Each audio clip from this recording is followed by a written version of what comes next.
හරි හරි ආගන්න වෙන පොඩ්ඩක් මේවයි වෙන්නේ වැඩි හරි ඉස්සරද අපි ගත්තා එකට පේපර් එකට ගත්තා විනාඩි ඔයගොල්ලෝ අරන් තියනවා 44යි කියලා කියන්නේ විනාඩි 50ක් විනාඩි 45කට තමයි ඔය හදලා තින්නේ ඊට පස්සේ ඒක දාර පොඩක් එන්දි බරක් වෙන කට්ටිය ඉන්න නිසා ඒක ළම සතියේ දර පන්ති අන්තිම පේපර් එක කරු. ඒක හැමෝටම එකම වෙලාව හම්බෙනවනේ. දැන් පස්සේ ආපු ළමයින්ට වෙලාව පොඩම අද නිසා. කොහොම නමුත් දැන් හරි මොකද මේ පේපරේ එදා අපිට සාකච්ඡා කරන්න වෙලාවක් හම්බුන්නේ නැහැ පළවෙනි දවසේ නිසා. ඊට පස්සේ දැන් ඔයගොල්ලන්ගේ මේ පේපරේ ඉදර අපිට බලලා දෙන්න හම්බුන්නේ නැහැ. දැන් මාත් එක්ක මේ පේපරේ සාකච්ඡා කරන ගමන් බලමු. ලකුණු දාගන්න. ඊට පස්සේ අපි ලකුණු ටික ගමු. ඊළඟට කොළපාට අද දෙවෙනි පේපරේ පේපර් 2 කියන එක ඒක ඔයගොල්ලන්ට බලලා ලබන සතිය ලකුණුත් එක්ක දෙනවා. ඒක ලබන සතිය පන්ති සාකච්ඡා කරනවා. පෙරගින බලලා දෙනවා. ඒතර මොකද බහුවර්ණය නම් ඉතින් කවුරු බලුවත් එකයි. විභවගතේ තියෙන නිසා විභවගතේ පොඩ බලන්න ගමු. ඊට පස්සේ අපි පෙරස් පහක් විතර යද්දී රචනා ප්‍රශ්න වලට ලියන්න පාඩම් ටිකක් කරේ. හරිද? ඒක නිකාම ඇවිල්ලා අර බූතලීලාවෙන් ඉඳ ගන්න නැතුව අර පොඩ්ඩක් මොකද ජෛවාණු පාඩමනේ මේ ගන්න අපි. ජෛවාණු කියන්නේ මේ මෑත අවසානටම තීරපන්ති වල පාඩම. ඒකට ඒක බලන්න එතන ඉඳලා බලන්න ගන්න ඕනේ කියලා මම කිව්වා මුලදම. ඒක නිසා ඒ හරිය දැන් පාඩම් නොකරත් අර කරපු මතකයක් හරි තියෙනවා නේද ලේවගේ මම චුට්ටක් හරි බලන්න ඕනේ. කතාවක් උ බලන්න ඕනේ. ඒකට පන්ති කරු පැය දෙකකින් පස්සේ ආයි ජීවිතේ පෙරලා නම් එහෙම මතකෙ තියෙන්නේ නැහැ කොහොමද? තේරෙන්නේ? ඒක නිසා මොකද තවත් එහෙම මොකක් හරි වැඩක් නැතුව පාඩම් කරන්න නැතුව නම් යන්නේ ඉතින් මේ විභාගය ලියන්න නැති කෙනෙක්නේ. ඒක විභාගය ලියන කෙනෙක් නම් පොඩ හරි දැන් පොඩ ගොඩාක් උරතල් වෙන්න කාලෙකුත් නැහැ දැන්. තේරෙනවද? ඒ නිසා ජයග්‍රහණ බලන්න තව ඊළඟ සති පේපර් එකේ අපිට හම්බෙන්නේත් මේ පාඩම් සෙට් එකම. ඒ කියන්නේ ඔය පළවෙනි ටියුට් එක අද ඉවර කරනවා. ඒක පළවෙනි ටියුට් එකට අදාළ ප්‍රශ්න වලට අමතරව ඒ කියන්නේ වර්ගඵලයේ පාඩම, ඊට පස්සේ මිනුම් පාඩම, පයිතගරස් පාඩම, ත්‍රිකෝණමිතිය පාඩම. ඔය කියන පාඩම් හතරට අමතරව ජෛවාණු දානවා තීරපන්ති අන්තිමට කරපු පාඩම නිසා. ඊට පස්සේ ඊළඟ සතියේ ඉඳලා ඔයගොල්ලන්ට එතකොට يعني පෙබරවාරි මුල් සතියේ වෙද්දී අපි අර සැලසුම් කරා වගේම පළවෙනි ටියුට් එක ඉවරයි දෙවෙනි එක පටන් ගන්නවා. දෙවෙනි එකේ තියෙන්නේ බලය කියන පාඩම, ඊට ශක්තිය කියන පාඩම සහ භ්‍රමණ චලිතය කියන පාඩම. බලය, ශක්තිය, භ්‍රමණ චලිතය. එතකොට ඒක අපි පෙබරවාරි මාසේ ඉවර වෙනකම් යන්නේ නැහැ. ඒක අපි තුන්වෙනි සතියේදී නවත මොකද නිමාඩු දවස් කීපයක් හම්බ වෙන නිසා ෆුල් ඩේ පන්ති කීපයක් යනවා කියන්නේ. එතකොට ඒක අපිට කලින් ඉවර කරලා විශේෂයෙන් බලයේ පාඩමට පොඩි කාලයක් ගත වෙනවා ඉතින්. හරි. ඊළඟට අපි අවසාන සතිය විතරේදී බලාපොරොත්තු වෙනවා තුන්වෙනි නිබන්ධනය පටන් ගන්න අපි.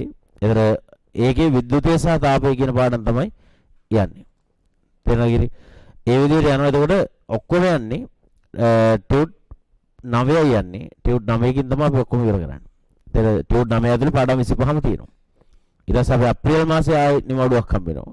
අප්‍රේල් මාසේ නිමාඩුවේ මම මෙතෙක් කවදාවත් කරපු නැති ආකාරයට මේ සැරේ මැදට දාලා ඉවරලා අර අපි අගටම කතා කරන පාඩම් ටික පරිසර පද්ධති පාඩම, ICT පාඩම් ටික සහ සංඛ්‍යානය කියන පාඩම් ටික මැදදී කතා කරලා ඉවර කරනවා.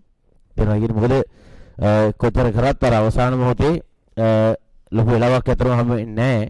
ඒ පාඩම් ලොකු බරක් දෙන්න අපිට ටයිම් නැති වෙනවා. ඒ හින්දා මැදදී ඉවර කරගන්නවා.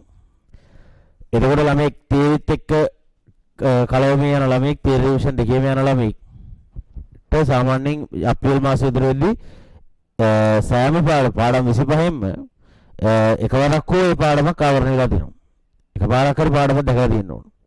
පෙරගෙන ඒක සාකච්ඡා කරලා තියෙනවා. මොකද ඒක IC පාඩම් ටිකයි අවසාන පාඩමේ කතා කරද්දී තීරි පන්තියේ ඒ වෙද්දී අග පාඩම කිට්ටුවට යනවා. ඒකට දෙපැත්තෙන් ඇවිල්ලා කවර් වෙලා තියෙනවා. පෙරගෙන සාකෝමරි අපේ සැලසුමට අනුව නම් මේක කොහරි අගෝස්තු මාසෙට කලින් දෙවතාවක් නම් තීරි පන්තියේ පාඩම් 25ම ඉවර කරලා රිවිෂන් එකේ පාඩම් 25ම ඉවර කරලා සහ පේපර්ස් ටික කතා කරලා ඉවර කරනවා. ඔයාගේ පාර්ට් එක ඔයා සතුයි.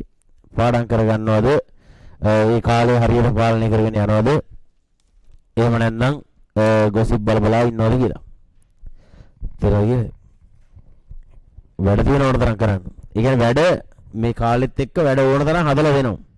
තේරුණා කියන්නේ ඕන තරම් කුණු ගොඩවල් තියෙනවා ඇදලා ගන්න අරගෙන ඉතින් ඒවත් එක්ක ඔට්ටු හිටිය හැකි අවසානයේ නාලන්දේදී තේරුණා කියන්නේ උඹලට රිවිෂන් යන්න වෙයි එච්චරයි වෙන්නේ වෙන දෙයක් වෙන්නේ තේරුණා කියන්නේ මොකද උඹලා ඒවා ගැන හොයලා බලුවා කියලා කරලා ඒවා වෙනස් කරන්න උඹලට හැකියාවකුත් නැහැ සා උඹලා ඒවා හොයුවා කියලා උන්ට කියලා වෙන්නේත් නැහැ උඹ පුරේ ලස්සන මැච් එක ගහගෙන යයි තේර අපිට තමයි කියලා වෙන්නේ කිව්වද තියා තේර ඒ වගේ ඕක ඉවර වෙන්නේ ඊළඟ මාතෘකාව කරලියට ආපුවාම ඊළඟට ආව මොකෙක් කර භූතයක් කියලා පුවාම ඊට පස්සේ අපි ඒකත් එක්ක දුවනවා ඒ අරුන්ගේ කතාව අමතකයි දැන් නැත්නම් පහුගිය කාලෙත් ඊට වඩා හිට් නිවුස් තිබ්බනේ උඩතර තේරෙන්නේ ඒවා එහෙම අමතකලා කියන්නේ ඒ නිසා මට කියන්නේ ඒවෙන් අර බුද්ධිය තියෙන්න ඕන කියන්නේ ඒක තමයි තේරෙන්නේ ඒ ඔක්කොම ටික අපි කුණු ගොඩ වල ටික බදා ගන්න නැතුව තේර අපිට අදාළ නැති ඒවා ස්කිප් කරලා යන එක තමන්ගේ ගමන යන එක තමයි දක්ෂතාවය තියෙන්නේ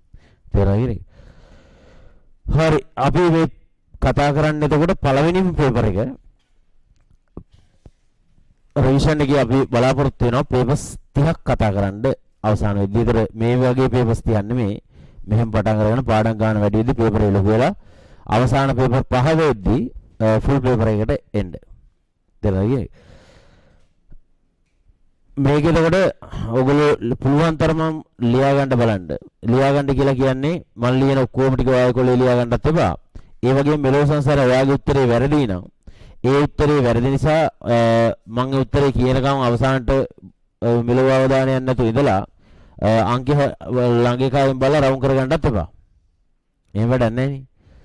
ඒතර මේක ඔයාට හිතෙච්ච නැති විදිහම ඇයි ඔයාට එහෙම හිතුන්නේ නැත්තේ කියන එක. තේරෙනවද කියන්නේ? ඒකදී ඔයාට අමතක වෙලා තිබ්බ කරුණු මොනවද? ඔයා මතක තියාගන්න ඕන කරුණු මොනවද කියන එක ඔයා තමයි දන්නේ. ඒක බුද්ධිලාට වෙනස්. නේද?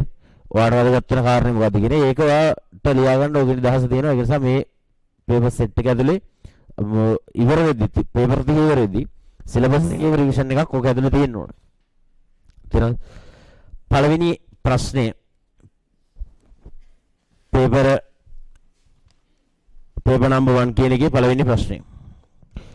ඒ දිනවල ගෝලයක අරය දෙගුණයකින් වැඩි කළ විට එහි පරිමාව කී ගුණයකින් වැඩි වේද?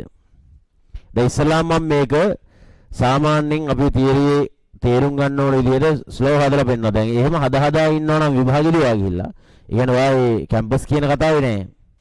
ඒතරගෙන ඒතර මේක දැන් ගෝලයක අරය දෙගුණයකින් වැඩි කරපුවාම පරිමාව මෙච්චරයි කියලා නිකන් වාඩි වෙන්න ඕන උත්තරයක් වලට. හදලා බලලා ඔප්පු කරන්න දෙයක් නැහැ නේද?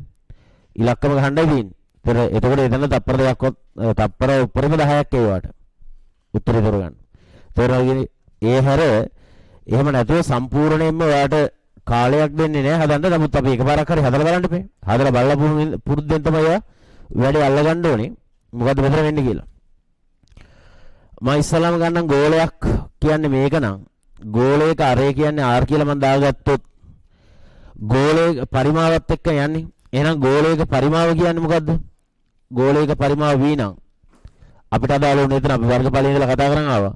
ගෝලයක පරිමාවට අදාළ සූත්‍රය කියන්න ඕන. එවුනේ 3න් 4ක් නේ. 3න් 4යි 5 r ඝණය වර්ග ඝන පරිමාවත ඔක්කොම අල වෙනවා. ඒතර පරිමාවකදී අද කොහොමද ඝන නේද? ඊට පස්සේ r වෙච්ච ගෝලයක පරිමාව අපිට මෙහෙම ලියන්න පුළුවන් නේ. ඊට පස්සේ මෙයා කරන්නේ අරය දෙගුණයකින් වැඩි කරානේ අලුත් ගෝලයක්. එයාගේ අරය දැන් 2යි rලු. එහෙනම් එයාගේ පරිමාව මේක v1 නම් මෙයාගේ පරිමාව v2 කියලා ගමු. v2 නම් එයාගේ පරිමාවට සූත්‍රය ලියන්න වෙන්නේ 3න් 4ක් 5. දැන් r වෙනුවට දාන්න වෙන්නේ 2යි r. 2යි r කියන එකේ ඝණය. ඔහොමනේ කරන්න වෙන්නේ. ඊට පස්සේ මේක තව පොඩ්ඩක් සුළු කර හැකි වගේ තියෙනවා. v2 මේ ගොඩාක් ඒවා කරන්නේ නැහැ. පොදු පද එහෙම තියාගන්න නැති කරන්නේ නැතු. තේරෙනවද? දැන් එකපාරක් ඔයා මේක ජීවිතේ දැකලා තිබ්බාම ඊළඟට ඔයාලට මතකයි මේ වගේ මෙහෙම තමයි කරන්න කියලා. ඒක අපිත් එහෙම දැකලානේ මේ කරන්නේ. තේරෙනවද? එහෙම නැතුව ඔයාලට දිවස් ඥානීය බල වෙන්නේ නැහැ. මේක දැන් මේ හතර සුළු කරගෙන තොර වෙන්න පුළුවන් නැත්නම් ඔයා. දෙකේ ඝණය 8යි. r ගේ ඝණය r ඝණය. ප්‍රකාශන දෙකක් හදාගත්තා. දැන් අපි අහන්නේ මෙන්න මේ දෙවෙනි ගෝලයේ 2r ගෝලයේ පරිමාව පළවෙනි ගෝලයේ පරිමාවයි කී ගුණයක්ද කියලානේ. කී ගුණයකින් වැඩි වෙනවද කියලානේ. අපි එහෙනම් V2 V1 ගෙන් බෙදලා බැලිය හැකියි. V2 කියන පරිමාව V1 ගෙන් බෙදලා බලනවා V2 ඇතුලේ V1 කැලි කීයක් තියෙනවද කියලා. නේද? එහෙනම් V2 කියන පදේ V1 ගෙන් බෙදන්න. V2 වල තියෙන්නේ මොකද්ද? 3න් 4යි 5 ඊට පස්සේ 8යි r ගණය. V1 ගේ තියෙන්නේ 3න් 4යි 5 r ගණය. පොදු පද කැපෙනවා. මේක කැපිය හැකි, මේක කැපිය හැකි, r කැපිය හැකි, r කැපිය හැකි. එතකොට ඔයාලට එනවා මොකද්ද? V2 කියන එක සමානයි V1 දාන්න එහා පැත්තට 8 වතාවක් මොකද්ද? V1. ඒ කියන්නේ අලුත් පරිමාව කියන්නේ පරණ පරිමාව වගේ කී ගුණයක්ද? 8 ගුණයකින් වැඩි වෙලා තියෙනවා. පැහැදිලිද කියන්නේ? එහෙනම් උත්තරේ වෙන්නේ 8 ගුණයකින්. එතකොට මෙහෙම පේපර් එක කරන්න ලෑස්ති වුණොත් MCQ එකක් මේක ජීවිතේ කරන්න වෙන්නේ නැහැ නේ. දැන් අපි අල්ලගත්තේ මොකද්ද මේකේ? දෙගුණයකින් වැඩි උනේ අරේනේ වැඩි උනේ. මේ අදාළ ප්‍රකාශනයේට අරෙහි තියෙන බලපෑම බලනවා. අරේ කොයි වගේද බලපෑම? දැන් 3න් 4 කියන නියතයක් කොහොමද වෙනස් වෙන්නේ නැති එක. ගෝලෙ මොක වුණත් 3න් 4 එනවනේ. ගෝලෙ මොක වුණත් පයි එනවනේ. තේරෙන්නේ? එතකොට අරේ තමයි වෙනස් වෙන්නේ. අරේ මේ ප්‍රකාශනයට බලපාන්නේ ඝන වලින්. ඒතර අරේක තුන්වෙනි බලයක් තමයි මේ ප්‍රකාශනයේ පරිමාවට දාගෙන වෙන්නේ. එහෙනම් දැන් අරේ වැඩි උනේ කීයකින්ද? දෙගුණයකින්. එහෙනම් අරේ වෙනස් වෙච්ච ගුණාකාරයේ ඒකේ තුන්වෙනි බලයකින් තමයි සමස්ත පරිමාව වෙනස් වෙන්නේ. තේරෙනවද? පරිමාව වෙනස් වෙන්නේ අරේ වෙනස් වෙන ප්‍රමාණය වගේ තුන් ගුණයකින් නෙමෙයි තුනේ බලයකින්. තේරෙනවද? තුනේ බලයකින්. එතකොට දෙකේ තුනේ බලය කියන්නේ මොකද්ද? දෙකේ තුන්වෙනි බලය. දෙකේ ගණය. දෙකේ තුන්වෙනි බලය කියලා කියන්නේ මොකද්ද? 8යි. තේරෙනවද? එහෙනම් අරේ දෙගුණයක් කරපුවාම පරිමාවට ඒකේ බලපෑම දෙකේ ගණයෙන් වර්ගඵලයක් වුණා නම් ඕක දෙකේ වර්ගයෙන් එහෙම යන්නේ. එතකොට අරේ තුන් ගුණයකින් වැඩි කරා නම් තුනේ ගණයෙන් පරිමාව වෙනස් වෙන්නේ තුනේ ගණයෙන්. තේර 3 වරක් 3 9 9 වරක් 3 27යි කියලා 27 ගුණයකින්. තේරෙනවද? එතකොට අරයක් වෙනස් කරපුවාම ගෝලයක පෘෂ්ඨ වර්ගඵලය හෝ පරිමාවයේ වැඩිවීම තේරෙනවද? ඒකේ බලපෑම වර්ග හෝ ඝන වලින් තමයි එන්නේ. තේරෙනවද? එහෙනම් දෙගුණයක් කරා නම් වර්ගඵලය වැඩි වෙන්නේ වර්ග ගුණයකින්. පරිමාව වැඩි වෙන්නේ ඝන ගුණයකින්. ඒක උඩට දාගන්නයි තියෙන්නේ. ඊට පස්සේ ආයෙ කතන්දරයක් නැහැ. ඊට මෙතන ඔයා දන්නවා පරිමාව දෙගුණයකින් වැඩි කරා නම් පරිමාව වැඩි වෙන්නේ මේ අරේ දෙගුණයකින් වැඩි කරා නම් පරිමාව වැඩි වෙන්නේ 8 ගුණයකින් කියලා දන්නවා. තේරෙනවද? එහෙනම් මට කියන්නකෝ දැන් මේ ගෝලයේම අරේ වැඩි කළේ දෙගුණයකින් නෙමෙයි හිතන්න 5 ගුණයකින් කියලා. අරේ 5 ගුණයකින් වැඩි කරා. පරිමාව වැඩි වීම කී ගුණයකින්ද අහනවා. 125 ගුණයකින් වැඩි වෙනවා. අරේ තිබ්බ අරේ වගේ 5 ගුණයක් කරපුවම පරිමාව තිබ්බ පරිමාව වගේ 125 ගුණයක් වෙනවා. පැහැදිලිද කියන්නේ? ඒතර ඒක තමයි ඒක දැනගෙන ඉන්න ඕනේ. ඒක තමයි ඒක ඉගෙන ගන්න ඕනේ. දෙවෙනි ප්‍රශ්නේ. මේක හරිය නේද වැඩි? ලියා ගන්න ඕන. ඕනේව තියනවා ලියා ගන්න. ඕනේව තියනවා ලියා ගන්න. ෆොටෝ එකක් ගහගත්තර කමකුත් නැහැ.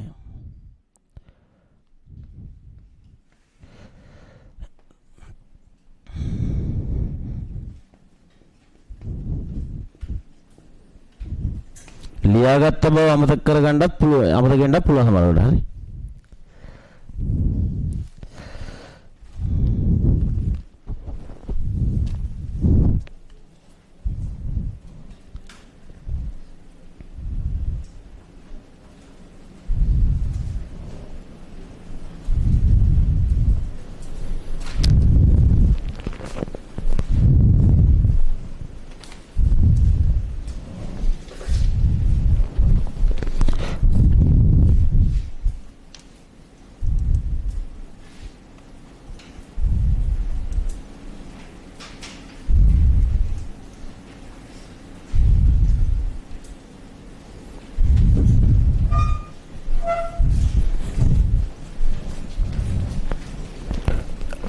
හරි දාගන්න වැරදි හදාගන්න.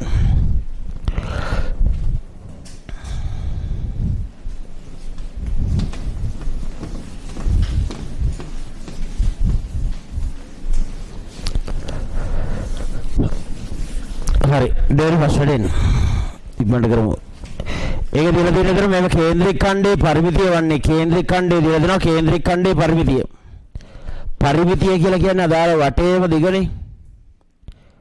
නේද? මේක r කියලා දීලා තියෙනවා, මේක θ කියලා දීලා තියෙනවා, මෙයා l කියලා දීලා තියෙනවානේ.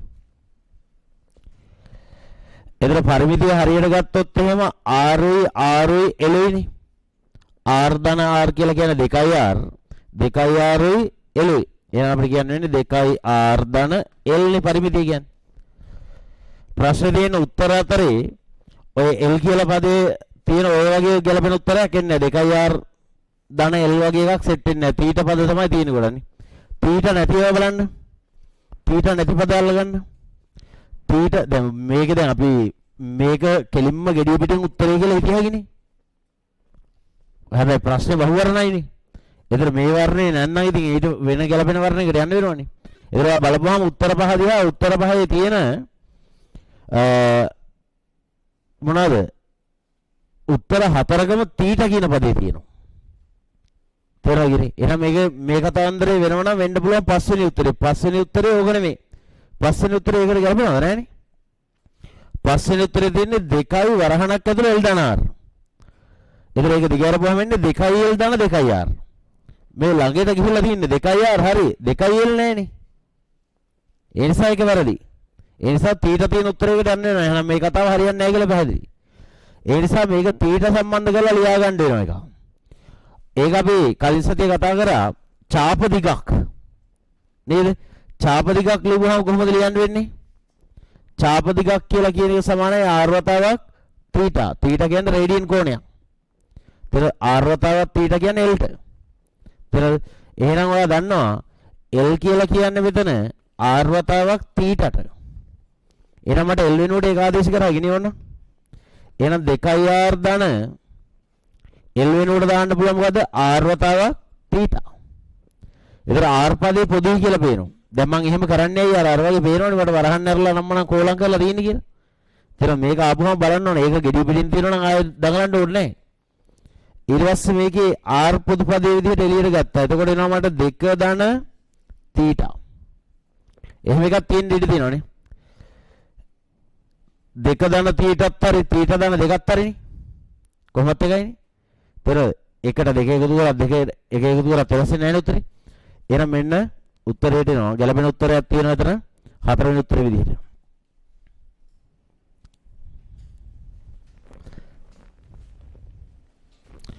ඒ හතරවෙනි උත්තරේ තියෙන වරහණ ඉවත් කරපුවම ඔයාලට පේනවා r θ ධන 2r තමයි එන්නේ අවසන්ට. r θ ධන 2r. පරිමිතිය. ඒවා ටටකල් හදා ගන්න ඕන.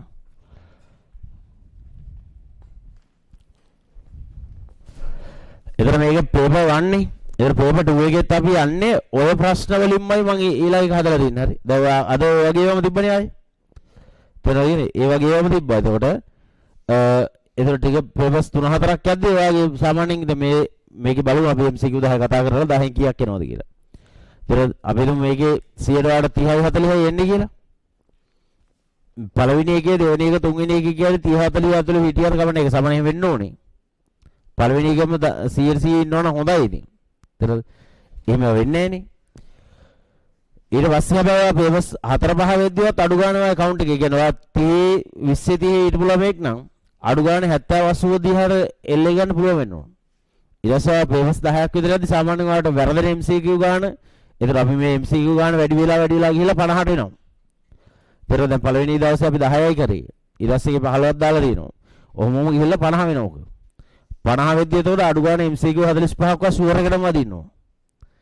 එහෙම වදින්න නැත්නම් තේරෙන්නේ ඔයා බය නැතුව ගමේ ඕන කෙනෙක් එක්ක ඔට්ටුවක් අල්ලලා යන්න ලෝත් මං කැම්පස් නම් යන්නේ නැහැ කියලා. ලියනවා ඒ ලෙවල් යන්නේ නැහැ වැරදිලාවත් අහුනොත් මෙහෙමයි කියලා ඔට්ටුවක් ඇල්ලි බය නැතුව යන්නේ නැහැ. තේරෙන්නේ? ඒ හින්දා මේ ඔයාලටම තේරෙනවා ඒතර ඔයාලට යන්න කලින් කියලා ගියයි. ඔය account එක හැදෙන්නේ නැත්නම් හැදෙන්නේ නැහැ කියන වැඩ කරන්නේ නැහැ නේ. තුන්වෙනි එක බලමු. තුන්වෙනි ප්‍රශ්නේ. පැත්තක දිග සෙන්ටිමීටර 1 බැගින් වූ කුඩා ගණක 27ක් භාවිතා කර විශාල ගණකයක් සාදා ඇත. එක් මුහුණතේ මැදෙහි පිහිටි කුඩා ගණකේ ඉවත් කළ විට වස්තුවේ පෘෂ්ඨ වර්ගඵලය වන්නේ. ඒක බොහොම අපේ පන්තියේ අපි කතා කරන බොහොම පොදු ප්‍රශ්නයක්. තේරෙන්නේ? විභාග ප්‍රශ්නවල තිබ්බා ඒෙන්ද කලින් ඉඳලා අපි නිතර කතා කරන මාතෘකාව. කියන්නේ මේක තමයි ඇත්තරම මේ වගේ කොටසක් තමයි මම හැම වෙලේම පන්ති පටන් ගන්න තරට ගන්න. ඒ කියන්නේ අපි පන්ති ඔයගොල්ලන්ට ඉස්ලාම් පටන් ගත්තේ වර්ගඵලය සහ පරිමාව මිනුම් වගේ පාඩම් වලින්නේ. මුලම කාලේ. ඒ කාලේ ඒ කියන්නේ ඔයගොල්ලෝ ආපු ඒ කාලේ අපිට රෙකෝඩින් කරගන්න බැරුව කියන්නේ. එහෙම ඔයගොල්ලෝ ආපු ඒ ගැම්ම පන්ති වල හිටපු ගැම්ම දාන්න පුළුවන් නම් කියන්නේ ඔයාලම හිතනවා ඔයාලද කියලායි. පෙර මතක් කරලා ගන්න පුළුවන් නම් එච්චර ගැම්මෙන් හිටියේ ඒ කාලෙ වෙද්දි ගොඩක් වෙලාවට දැන් හැමෝම දැන් උතර පටලගෙන තියෙන අපේ SFT පටන් ගන්නනේ ගොඩක් වෙලාවට වර්ගඵලයේ පරිමාව පාඩමින් පටන් ගනි. එහෙම නැත්නම් මිනුම් වගේ පාඩමකින් පටන් ගන්නවා. ඒ දෙකටම යන්න බය වලට යනවා. පෙර කවුරුත් බලේ වගේ පාඩමකින් පටන් ගන්න අය ලංකාවේ නැහැ. ඒ ජීවිතේ වෙන්නේ නැහැ නේ. එහෙම උතාවුන් ටෙක්නොලොජි කරන්නේ නැහැ නේ කවුද? ඒක වර්ගඵලයේ පාඩමෙන් පටන් ගද්දි මොකද කරන්නේ? අර O level වර්ගඵලයේ ගණන්ම තමයි හදන්නේ ආයේ. ඒ විදිහට. මෙතන ළමයා හිතනවා දෙයක් නැහැ නේ පුතා එතන. ගණන් වලට එහෙම ඒ දාපු ඩයලුත් ඉන්නවනේ අතර. යාන්තම් අර එස්සයක් කනම්මනම් දාගත්ත එක ඌට පොඩි චූන් එකක් එනවා මේ පාර නම් කොහොම හරි ප්‍රැක්ටිස් කරලා ගේම ගහනවා කියලා. එතන ඌටත් එහෙම ගානක් දෙයක් ඇදෙද්දි පොඩි මොරාල් එකක් එනවා අඩුපාඩු හදා මාත් මිනිහෙක් වෙන්න ඕන කියලා. ඌ යන්නේ අර නේද? එහෙමනේ මම පටන් ගත්තී ඒවල පටන් ගත්තී ගත්තේ නේද? අපි අර මොරාල් කතා කියලා මොරාල් ගීත දාලා මොරාල් මියුසික් අහසලා එහෙම යද්දි අර සමානව පන්ති වල ගෙදර යන්නේ මොරාල් සින්දුවක් කී. මොරාල් අප් කරගෙන යන්නේ. තේර මේ දිනන විදිය තමයි කතා කරන්නේ මොකටම. තේර එහෙම ඒ කෝලම් ඔක්කොම දැන් මොකක්වත් නැහනේ. ඒකෝට ඒ වුණාට ඒකදී අපි අර මුල කාලේ පෙන්නන එකක් තමයි උන් එනවනේ දැන් ගොඩක් වෙලාවට දැන් ඒ මගේ විදිය වෙනස්. දැන් ගොඩක් වෙලාවට අනිත් පන්ති වලදී වුණේ ළමයි ආපුවාම උන්ට දන්න ගානන් ටිකක් හදනවා පන්ති. ඊට පස්සේ උගේ මොරාල් එක තවත් වැඩි වෙනවා. තේරෙනවද? ඒ කියන්නේ ඒකට කියන්නේ ගොම් මොරාල් එකක් කියලා. තේරෙනවද? ඒ කියන්නේ ඌ බලන අම්මට වර්ගඵලයේ ඒ දෙයක් නැහැ එහෙනම් කියලා. තේරෙනවද? ඒතර ඒකම ඌට සමහරට මේ බරප්පතලක් ගන්න නැතුව ඒලව කරන්න කියලා කෙලව ගන්න හේතු වෙන්නේ. තේරෙනවද? අපි පන්තියට ආපුවම ඔයගොල්ලන්ට මතක නම් මුලම අපි පන්තියට අපි කරේ ඉස්සලා ඌට වර්ගඵලයේ ගානක් හදන්න දීලා ඒක කෙලවල පෙන්නුවා උඹලා බෑ කියලා. තේරෙනවද? ඒ කියන්නේ උඹලා හිතවල තියෙන ගොන් තකතිරු විදිහට. ඒතර මේක මොකද අපි ඉස්සලම කරන්න ඕනේ තේරෙනවද? ටෙක්නොලොජි වල වෙන්න ඕනේ. ඔයා ඔය පොතයි පෑනයි අරගෙන ගණන් හදන ඒක අයින් කරලා පොඩ්ඩක් හිතන්න ලයින් එකක් හදා ගන්න ඕන. ඒක නෑ බලාපොරොත්තු වෙන්නේ මේකේ. හිතනේ ඔළුවක්. ඒකට තමයි ඔය ගාන දාන්නේ. ඉස්සර. ඒ ගාන මේ ගාන අනිවාර්යයෙන් මෙතනදී බහුතරය ළමයි මගෙම මීට කලින් වතාවක් හදලා තියෙනවා. පැත්තකදී එක බැගින් වූ කුඩා ගණක 27ක් තියෙනවා. හරිද? භාවිතා කර විශාල ගණකයක් තමයි හදලා තියෙන්නේ. එක් මොහොතේ වද්දේ පිට කුඩා ගණකයක් ඉවත් කරලා තියෙනවා. අවසාන ප්‍රශ්නය දැන් මේ හදන ලොකු ගණකයේ දිග පළල හොයාගන්න ඉස්සලම 27ක් කියන්නේ නම් 27 ඝන මූලය නේ. පෙට්ටි 27ක් තිබ්බනම් 27 ගණකයක හැඩයට තියෙනවා නම් තියන්න වෙන්නේ 3 වනේ. මේ පැත්තට 3ක් තියලා මේ පැත්තට 3ක් තියන්න වෙන්නේ. එහෙමනේ හදාගන්න වෙන්නේ ඔය කියන එක. ඔහම ගැජට් එකන්නේ. එතන මෙතන පෙළි 3ක් තියෙනවා. ඉරසාය මෙහෙට 3ක් තියෙනවා. පල්ලෙහාටත් 3ක් තියෙනවා. ඔක තමයි 27ක් තියෙනවා නම් 27ක් එකතු කරලා හදන්න පුළුවන්. ඒතර පැත්තක දිග සෙන්ටිමීටරය බැගින් ඉච්ච නිසා මේක පැත්තක දිග 3යි මේක පැත්තක දිග 3යි මේක පැත්තක දිග 3යි. ඔහම එකක් තමයි හැදෙන්නේ. ඒතර ඔය කියන මැද්ද කතන්දර කෝලම් කරේ නැත්නම් මේකේ පෘෂ්ඨ වර්ග බලයේ සාමාන්‍යයෙන් හොයාගන්න බෙස්සලම්. පෘෂ්ඨ වර්ග බලය කොහොමද තියෙන්න ඕනේ කියලා. ඒ කියන්නේ පැත්තක දිග 3යි නම් 3 වරක් 3 9යි 9 මුහුණක් තියෙනවා කීයක්ද? ගණකයක් නම් මුහුණත් 6යිනේ බා. සමචතුරස්‍රාකාර මුහුණත් 6ක් තියෙනවා. ඒ නිසා පැත්තක දිග 9 වෙච්ච මුහුණත් 6ක්. ඒ කියන්නේ ඔක්කොම ගත්තොත් 54ක් තමයි තියෙන්න ඕනේ. ඔය අනම්මනම් සුගුරුත්තම් කරේ නැත්නම්. දැන් ඒස්ෙන් කියන්නේ මේක මොකද්ද? මේ හැම මුහුණතකම මැද තියෙන ගණක කෑල්ල ගලලා අයින් කරනවලු. එහෙමද කරනවා කියන්නේ? ඒකත් අයින් කරනවා. ඒතර මෙයාව මේ පැත්තෙන් අයින් කරනවා. මෙයාව මේ පැත්තෙන් අයින් කරනවා. නොබලන පැත්තෙන්ත් ඒ විදිහට අයින් කරනවා. කොහොම කරනවා කියලා කියන්නේ? දැන් අපි බලන්න ඕනේ එහෙම අයින් කරපුවාම තේරෙයි අයින් කරපුවාම පෘෂ්ඨ වර්ග බලයට වෙන අලුත් වෙනස මොකද්ද කියලා. අයින් කරේ නැත්නම් කීයක් තියෙන්න ඕනද? 54යි. අයින් කරපුවාම වෙන විපර්යාස ටික බලන්න. මේ ගණකේ ගලවලා ගත්තාම යට තියෙන ගණකේ මත වෙනව නේද? ඇතුලේ පතුල පේනව නේද? පතුලක් පේනවනේ. ඒ කියන්නේ මෙතන පෘෂ්ඨයක් නැතුව යනවා. ඒ වුණාට ඇතුලේ පෘෂ්ඨයක් තියෙනවා. මේ උඩින් අඩු වෙච්ච පෘෂ්ඨය ආයෙ යටින් මත වුණා. මොකද ඊළඟ ගණකේ පෘෂ්ඨය පේනවනේ. මෙයාගේ උඩ පේුන්නේ නැතුණාට මෙයාට යටින් හිටපු එක උඩ පේනවා දැන්. පෘෂ්ඨ වර්ගඵලය කියන්නේ අපි අර කියන්නේ ලේසියට මොකද්ද? අත ගාගෙන යද්දී අත ගෑවෙන ප්‍රමාණය. එතකොට දැන් ඉස්සෙල්ලා මෙයා මේ උඩ පෘෂ්ඨය අත ගාද්දී මෙන්න මේ පාඩ කරපු කොටස අත ගෑවුණා. මේක ගලවලා අයින් කරාට පස්සේ ඒ කොටස අත ගෑවෙන්නේ නැහැ. ඒ වෙනුවට දැන් ඇතුලේ තියෙන පතුලක් අත ගෑවෙනවා. පතුලක් අත ගෑවෙනවනේ. පතුල විතරක් නෙමේ වටේ බිත්ති හතරකුත් අත ගෑවෙනවා. එයි දැන් මේ ගණකේ ගලවලා ගත්තට පස්සේ නිරාවරණය වෙච්ච පෘෂ්ඨ හතරකුත් තියෙනවනේ තව. උඩ පෘෂ්ඨයට යට පෘෂ්ඨය සමානයි කියලා අයින් කරගත්තා හැකි. ඒ වුණාට ඉස්සෙල්ලා අත ගෑවෙච්ච නැති අලුත් ඒවා හතරක් අත ගෑවෙනවා දැන්. පැහැදිලිද? ඒක අලුත් ඒවා හතරක් අත ගෑවෙනවා කියලා කියන්නේ එතන පෘෂ්ඨ වර්ගඵලය හතරක් අලුතෙන් එකතු වෙනවා. එක ගණකයක් ඉවත් කිරීම හේතුවෙන් වර්ග සෙන්ටිමීටර හතරක් අලුතෙන් එකතු වෙනවා. එවැනි ගණක කීයක් ඉවත් වුණාද? 6ක් ඉවත් වුණා. මුහුණත් 6ක් තියෙනවනේ. එහෙනම් 4 වගේ නේද? වර්ගඵලය 4 කොටස් කීයද? 6ක් සෙට් වෙන්න ඕන. 4 6ක් සෙට් වෙනවා කියලා කියන්නේ කීයද? ඒකට ආයේ 24ක්. ඒ කියන්නේ කීයද ඔක්කොම 78යි වර්ගඵලය. ඒක තමයි 78 කියන උත්තරයට යන්නේ. ඒක දැන් අපි කියන්න මෙච්චර වෙලා ගත්තට දැන් ඔයා හිතන්න ගන්න වෙලාවනු තමයි කාලේ තියෙන්නේ වෙන්නේ. ටක් ගාලාවට මීටරනවා නම් මේ සාමාන්‍යයෙන් 54ක් තියෙනවනේ මේක ගත්තාම අලුතින් කියලා ආයේ වටේ පෘෂ්ඨ 4. ඒ කියන්නේ වර්ග සෙන්ටිමීටර 4ක් ආවා ඒ වගේ 6ක් ආවා 24යි. ඊට 54යි 24යි කියලා එකතු කරලා වෙනස් කාල දාගත්තා ඒක. හතරවෙනි එක.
හරි බලමු අපි ඊළඟ.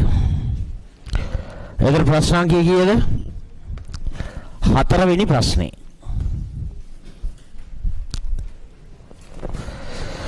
රූපේ දැක්වෙන්නේ කේතුවකින් කොටසකින් ලම්බ ඔස්සේ H වගේ සොයන්න. ඒතර මේක අපි ලොකුටම කතා කරානේ. ජින්නක කේතු කියා කිව්වේ. ඒකදී අපි කිව්වා ජින්නකයක් හදාගන්න මෙහෙ කේතුවකින් තව කේතු ආකාර කොටසක් ඉවත් කරපුවාම එතන මෙතන හැදෙනවා ත්‍රිකෝණයක් නේ. එතන මෙතන තියෙනවා ඒ ත්‍රිකෝණයට කෝණයෙන් සමාන තව ත්‍රිකෝණයක් උඩ එකක්. එතන මේ ත්‍රිකෝණ දෙකේ ඕනෑම පාදාතර අනුපාතයක් සමානයි කියලා ලියා ගන්න පුළුවන් කියලා කිව්ව නේද? එතන ඒක ආපු හැටි පෙන්නුවා. ආයෙ පෙන්වන්න ඕනේ නෑනේ. එතන ඕන වුණත් කරන්න බෑ කියන්නේ. දැන් එහෙම වුණත් ආයෙත් අරගම කරන්න වෙනවනේ. මේක මුළු H කියලා ගමු. පොඩි කේතුවේ H කියලා ගමු. උසවල් දෙක. අපි ගමු මෙයාගේ පොඩි අර R ලොකු අර R කියලා. පොඩි L උසට L ලොකු L උසට ලොකු L කියලා ගමු. පොඩි අයට පොඩි පද ලොකු අයට ලොකු පද දුන්නා. ඒතර මම කියන්නේ මේකේ ආයේ වෙන මුකුත් ආයේ හිතන්න දෙයක් නැහැ. මේ tan අනුපාත සමාන වෙන බව ඔක්කොම කිව්වා අපි. ඒතර මේකේ මේ ත්‍රිකෝණ දෙකේ ඕනම අනුරූප පාදයක් අතර අනුපාතය සමානයි. ඒ කියන්නේ පොඩි L පොඩි R ගෙන් බෙදුවොත් ඒක සමාන වෙනවා ලොකු L ලොකු R ගෙන් බෙදුවොම. ඔයාලට ඕන නම් පොඩි h පොඩි r ගෙන් බෙදන්න ඒක සමාන වෙනවා ලොකු h ලොකු r ගෙන් බෙදපුවා. ඕන එකක් ඕන එකට සමානයි. ඒ කියන්නේ ත්‍රිකෝණ දෙකේ මේ කියන පොඩි ත්‍රිකෝණේ මේ කියන ලොකු ත්‍රිකෝණේ ඕනෑම අනුරූප පාද අතර අනුපාතයක් සමානයි. තේරෙනවද? L උසවල් අරවල් අතර අනුපාතය දෙකේම සමානයි. තේරෙනවද? මෙහෙම කියන්න බෑ. ඔයා මේකේ L r ගෙන් බෙදලා ඒක සමාන නැහැ h r ගෙන් බෙදපුවම. අදාළ නැති ඒවා. තේරෙනවද? පොඩි එකේ අනුරූප පාද පොඩි එකේ යම් පාද අතර අනුපාතයක් ඊට අනුරූප ලොකු එකේ අනුරූප පාද වල සමානයි. ඒක තමයි වෙන්නේ. එහෙනම් මේකේ අපිට හොයාගන්න කියන්නේ මොකද්ද? h නේ. අර යට තියෙන පොඩි කෑල්ලනේ දැන් දීලා නැත්තේ මොකද්ද? මෙන්න මේක තමයි දැන් මේව ඔක්කොම ඉලක්කම් වලින් දීලා තියෙන්නේ. දීලා නැත්තේ මොකද්ද? මෙතන එකක් දීලා නැහැ. ඊට පස්සේ මේකේ ආරේ දීලා තියෙනවා 14යි. මේකේ ආරේ දීලා තියෙනවා 7යි. ඊට පස්සේ ආය මොනවද දීලා තියෙන්නේ? මේ උඩ උස දීලා තියෙනවා 5යි. මේ ඇල උස වල ගැන කියලාත් නැහැ අහලත් නැහැ. දැන් අපිට දන්නේව තමයි මෙන්න මේක දන්නවා. මෙයාව හොයන්න වෙලා තියෙනවා. ඒ වෙනුවට අරේවල් දෙක දන්නවා. එහෙනම් අපි දන්නවා මේක මේකෙන් බෙදපුවාම මෙන්න මේ පොඩි උස පොඩි අරයෙන් බෙදපුවාම මේක සමාන වෙනවා මොකද්ද? ලොකු උස ලොකු අරයෙන් බෙදපුවාම වෙනාගෙන්නේ. එහෙනම් පොඩි උස බලමු 5 බෙදුවා 7න් ඒක සමාන වෙන්න ඕන. ලොකු උස කීයද? ලොකු උස කීයද 7යිද? මේ 7 කිව්වේ මේ පොඩි එකේ අරය. ලොකු උස කියන්නේ මෙතනලා මෙතන 5යි. ඔයාගේ රූප සරහන බලන්න. මෙතනලා මෙතන 5යි. මෙතනලා මෙතනට h. එහෙනම් ලොකු උස කීයද? 5 ධන h. නැත්නම් h ධන 5. නේද? බෙදනවා කියේද 14න්. එහෙනම් 5 ධන h බෙදනවා 14න්. දැන් අපිට මේක සුළු කරලා මොකද කරන්න ඕනේ? h හොයා ගන්න ඕනේ. h හොයා ගන්න මම කරන්නේ 14 මේ පැත්තට දානවා ඉස්සලම් 5 ගුණ කිරීම 14 බෙදීම 7. දැන් ඉස්සලම් 5 7න් බෙදලා වල දශම සංඛ්‍යාවක් හදන්න නාන්න එපා. යන්න හිමි සුළු කරගෙන h උක්ත වෙනකම්. ඒතර කැපෙනේවා කැපිලා බහුවර්ණ වල. ඒතර 5 ධන h ඉතුරු වුණා. ඊට පස්සේ ටක් ගාලා මේ 5යි කපන්න බෑ. මෙතන ගුණිතයක් තියෙනවනේ. 7 වරක් 1යි 7 වරක් 2යි. 5 වරක් 2 කීයද? 10යි. දැන් අර ධන ලකුණෙන් ගලවලා හේන් සිරුවේ මේ පැත්තට දාගන්න. ඒතර ඍණ 5 වෙනවා. h 10න් 5ක් අඩු කරපුවම 5යි. h. දැන් එහෙම ගාන හදන්න පුළුවන් හදනවනම්. එහෙම තමයි හදන්නේ. හදන්න දැනගන්න බෑ. දැන් රචනා ප්‍රශ්නකදී අපි හදලා පෙන්නන්න බෑ. ඒතර ඒ වුණාට එහෙම හදන එකෙක් කියලා කියන්නේ ඔයා එහෙම හදන කෙනෙක් නම් ඔයා සතුටු වෙන්න එපා. ඒ කියන්නේ ඔයත් කැම්පස් එකෙන් නැති කෙනෙක්. ඇයි ඔයා මේක දැනන් ඉන්න ඕන මොකද්ද? මේ වගේ ජින්නක අවස්ථාවල් ගණන් හදලා තියෙන්න බෑ විභාගයට යන්න කලින්. විභාගයට කියලා පළවෙනි ගණන් හදන්න යන්න බෑනේ.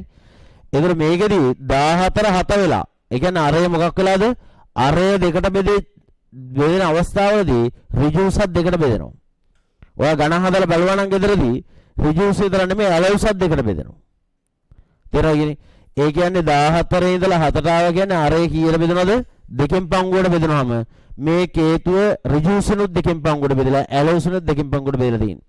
ඒ කේතුව වල දැනගෙන ඉන්න ඕනේ. ඒතර අපි හිතමු මේක 5න් පංගුව දක්වා අඩු වුණා කියලා. මෙතන තිබ්බ 15ක් අපි හිතන්න මෙතන 15ක් තිබ්බා. මෙතනට එද්දි 3යි. 5 ගුණයකින් අඩු වෙලා. 3 වරක් 5 15යිනේ. ඒ කියන්නේ ඍජු උසත් මොකද වෙන්නේ? 5ට බෙදෙනවා. මෙතන 5න් එකක් තමයි ඉතුරු වෙන්නේ. තේරෙනවද? ඍජු උසත් එහෙම වෙනවා. ඇල උස ගත්තත් ඒත් එහෙම වෙනවා. අනුපාත වලින් සමානයි. ඔයාලට ඒක හරියට එකපාරට හිතාගන්න මේ වගේ එකක් නැතින් හිතිය වගේනේ. කෙලෙම දෙකට බෙදලානේ. මෙයා දෙකට බෙදලා නම් මේ පැත්ත 5යි නම් මේ පැත්තත් 5ම වෙන්න ඕන. තේරෙනවද? දෙකට බෙදලා දෙන උඩ දුරයි යට දුරයි සමාන. එහෙම නැත්නම් අර එහෙම හදලා බලන්නත් ලොකු වෙලාවක් යන්නේ නැහැ ඉතින්. ඒතර මෙහෙම මතක තියාගන්න ඕන තවත් හොඳයි. පස්වෙනි ප්‍රශ්නේ.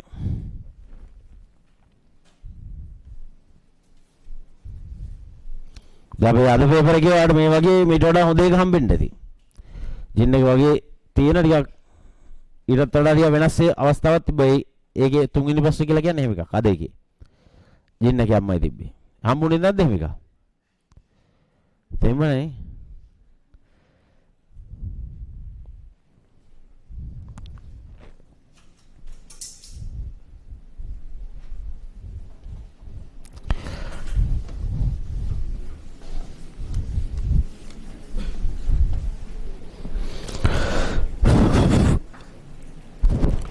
ඇලවුස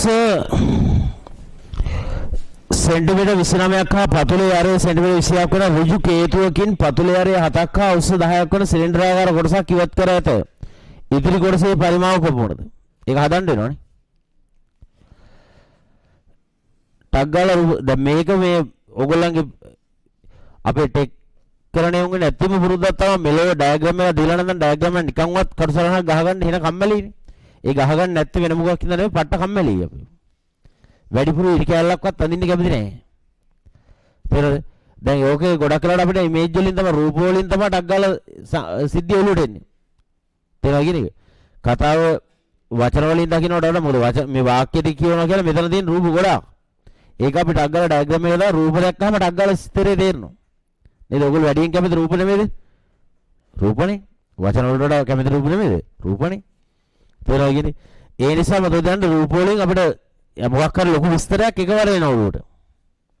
ඒකනේ රූපය දාගන්න කියන්නේ. ඒතරවට අරට වඩා තේරෙනවා සහ ආය මේ වාක්‍ය කියෝ ඔට්ටු වෙන්න ඕනේ. ඒතර ඇලවිස 29ක් සහ පතුලවරේ 20ක් වෙන ඝන ඍජු කේතුවක්. මේක 21යිලු මේක 29යිලු. ඕන් ඝන ඍජු කේතුව. ඔය දෙයක් දෙකනේ දීලා තියෙන්නේ. පතුලවරේ 7ක් සහ උස 10ක් වෙන සිලින්ඩර් ආකාර කොටසක් ඉවත් කර ඇත. ඒ කියන්නේ මෙන්න මේකේ පරිමාව අපිට හොයන්න පුළුවන්. ඊට පස්සේ මේකෙන් කාපලා ඉවත් කරා කියන සිලින්ඩරේ විස්තරය දෙනවා. සිලින්ඩරේ පතුලවරේ කියන එක 7යිලු උස 10යිලු. මේ පරිමාවෙන් මේ පරිමාව අඩු කරන්න කියලා කියන්නේ. තේරෙන්නේ? ඔය ඔච්චර සරලව කියන එකනේ අපිට දැන් වාක්‍යයක් ඉදිරිය ගත්තාම නිකන් හෙන ගානක් වගේ පේන්නේ.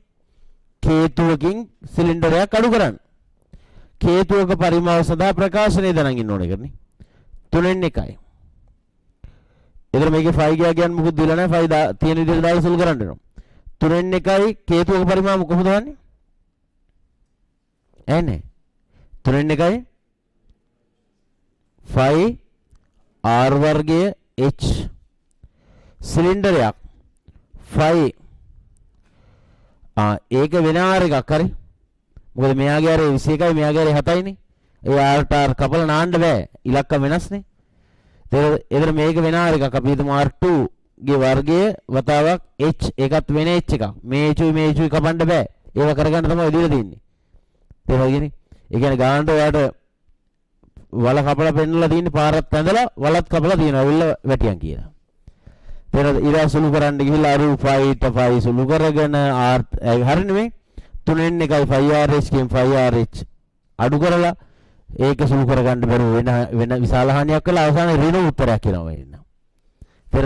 ඒ කියන්නේ අර හේතුවෙන් සිලින්ඩරේ අඩු කරපුවම පරිමාව ඍණ.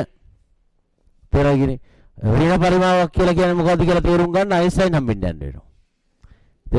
ඍණ පරිමාවක් කියලා. එහෙනම් ඔයගේ භූත වැඩ ඕන තරම් විභාගිත කරගන්නවා කලබලව හරි. රයිට් ඒකවල මේක දැන් අපිට ඊළඟට කරන්න තියෙන්නේ ප්‍රශ්නේ තියෙන්නේ එකම ප්‍රශ්නයයි මේක නිකන් එහෙම හුරුතලයට ගහන්න දීලා නැහැ. මෙන්න මේ h දීලා නැහැ. ඒකනේ කචල් එක තියෙන්නේ. ඊට පස්සේ h කියන කැලලක් ඔය දැන් ඔයා මේක අඳගත්තේ නැහැ කියනකො මේ රූපේ. දැන් ඔයා මොකද කරන්නේ? ඔයා මේ ගානේ හැමතරම වාක්‍ය කියවන එකපාරක් ඊට පස්සේ ඊළඟට මෙහෙම එකක් කරන්න ඕනේ. කේතුවකින් පරිමාව අඩු කරනවා සිලින්ඩරේ කියලා හිතාගත්තා. ඊට පස්සේ ඔයා කේතුවගේ අන්තම් මේක මතක තියාගත්තා. දැන් ඔයාට පොඩි ජයග්‍රහණේ ඔයාට සූත්‍රය මතකයි. අරකින් අඩු කරා දැන් ඔයා දාලා තියෙන 3න් 1යි 5r වර්ගයේ h ඍණ 5r වර්ගයේ h දෙයක් නැහැ කියලා ඉන්නේ. ඊට පස්සේ දැන් ඔයා ඉලක්කම් දාන 3න් 1 දැම්මා 5ට දැම්ම ඉලක්කමක් ආරුත් අහුණා මේකේ r තියෙනවා දැම්මා. ඊට පස්සේ h බැලුවා h පද කොහෙද උසවල් බලපුවම තියෙනවා 10යි දැම්ම 10යි. ඒ වගේ අයිඩියා නැහැ කොහෙන් හරි උසක් වෙලා ඔබලා දානවා. අතනත් ආයෙත් තියෙනවා ඒවත් කියලා ලරන 10ම. ඒකයි කියන්නේ ඔය වගේ තැන් වලදී හරි පරිස්සම් වෙන්න ඕන. නිකන් පෙන්නලා තියෙන්නේ ලේසියෙන් යන්න පුළුවන් කියලා මොකද ඩයග්‍රෑම් එකක් අදින්න. ඒකට අග්ගලා පේන වැඩි මොකක්ද අවුල තියෙන්නේ කොතනද කියලා. එතන රයිට් එහෙනම් මේක හොයාගන්න ඕන. මේක හොයාගන්න යන්න වෙන මොනවද දාන්නද? පයිතගරස්. ඒක දන්න ඕනේ h වර්ගයේ දාන 21 වර්ගයේ සමානයි 29 වර්ගය. නේ? පයිතගරස් ත්‍රිකයක්. ඒක ත්‍රිකයක් කියලා හොයුන්නේ නැහැ. ඉතින් අපි සුළු කරලා බලමු. එන කැලලයක් දීලා තින්නේ 29 වර්ගයේ ඍණ 21 වර්ගය. 29 වර්ගයෙන් අඩු කරපුවම 21 වර්ගයක් කීය දෙන්නේ? කියලා බලන්න. 29 වර්ගයෙන් 29 වර්ගයේ ඍණ 21 වර්ගය.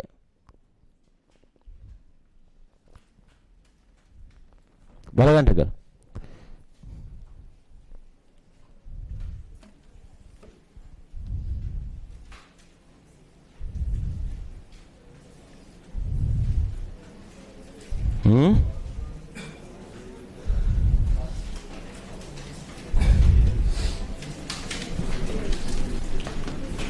හාරසීයයි. එහෙනම් h සමානයි මූල 400යි. ඒ කියන්නේ h කියන්නේ 20යි. දැන් හරි වැඩේනේ. එහෙනම් 3 න් 1යි 5 r කියන්නේ 21 වර්ගය වැඩි කිරීම 20. 5 r කියන්නේ 7 වර්ගය වැඩි කිරීම 10. පැහැදිලිද කියන්නේ? මෙතන h ගියාගේ 21, එතන h ගියාගේ 10යි. h ලා දෙන්නේ. ඊට පස්සේ දෙන්නේ සුළු කරන්නේ. ඔයාලට ඕන නම් මෙන්න මේ 3 න් 1යි 5 මෙතන 3 5 තියෙනවා. මෙතන 5 දෙනවා සුළු කරන්න නැතුව එතන ගන්න පුළුවන්. එහෙම නැත්නම් මේ වැඩි කරලා ගන්න කිරීම කැලේකින් ගහගෙන ගියයින්.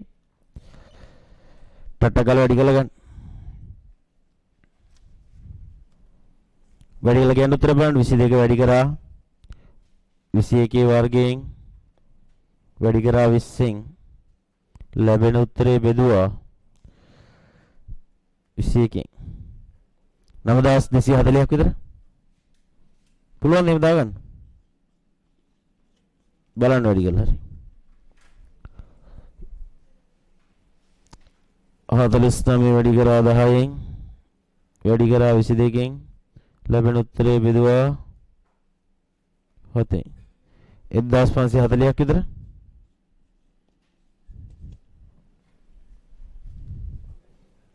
ඒකෙන් අඩු කරන්න 9240 7700ක් විතර වගේ. ඝන සෙන්ටිමීටර වලින් පරිමාව 7700. දැන් ඔය ගාන හදන්න තියෙන්නේ පුතා අර විනාඩියම තමයි. දැන් මේක සුළු කිරීම ටිකක් තියනවා කියලා ලොකු විනාඩියක් දෙන්නේ නැහනේ. ඒ හින්දා එතකොට අර උඩ වගේ තිබ්බනේ අපිට එහෙම හදන්න නැතුව යන්න පුළුවන් තරම්. අර h හොයාගන්න තැන 5යි කියලා නිකම්ම දාලා එන්න. ඒ වගේ අර දැනන් යන ටෙක්නික් වලින් ගහලා ඉතුරු වෙන කාලය තමයි ඔයාලට පාවිච්චි කරන්නේ. 6 වෙනි ගානට යන්න. 7700 උත්තරේ හරි කියලා මම බලන්න. ඔව්. 6 වෙනි ගානට.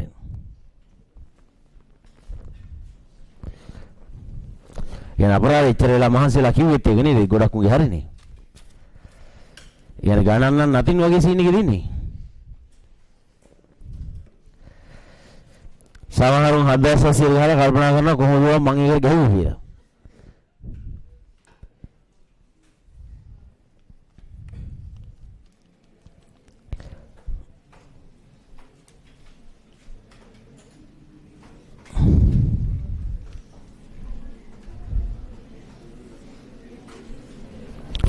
හයවෙනි ගාන බලන්න.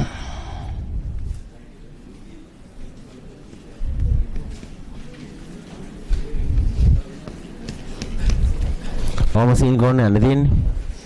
ඔය තියෙන්නේ නේද?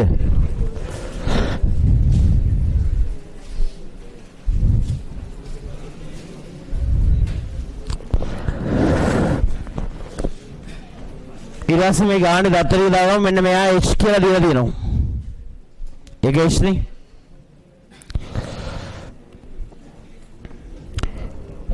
කියනවා තිරස් පොළොව මත පිහිටි උස h වන PQ ගොඩනැගිල්ලක් මුදුනේ සිට බලන විට A ලක්ෂ්‍ය නිරීක්ෂණය වන අවරෝහණ කෝණය 30ද B ලක්ෂ්‍ය නිරීක්ෂණය වන අවරෝහණ කෝණය 60ද වේ. A ලක්ෂ්‍ය මෙතන B ලක්ෂ්‍ය මෙතන. දැන් ඇත්තටම මේක අහගන්නවද? ඔය කියන අවරෝහණ කෝණය දැන් ඒක තියෙන පාර්ට් එක අත්තම කරන්නේ. මේ කියන අවරෝහණ කෝණය දැන් ලකුණු කරන්න කිව්වොත් ඔය කියන අවරෝහණ කෝණය කියන්නේ මෙන්න මෙහෙ තියෙන එකක්. අර මෙහෙ තියෙනව නෙමෙයි. අවරෝහණ කෝණය වෙන්නේ ඒතර මේක නම් තිරස් පිහිටීම A ලක්ෂ්‍ය බලන්න මෙතන ඉන්නු. A ලක්ෂ්‍ය බලන කෝණය 30යිලු. ඔය කෝණය කියන්නේ.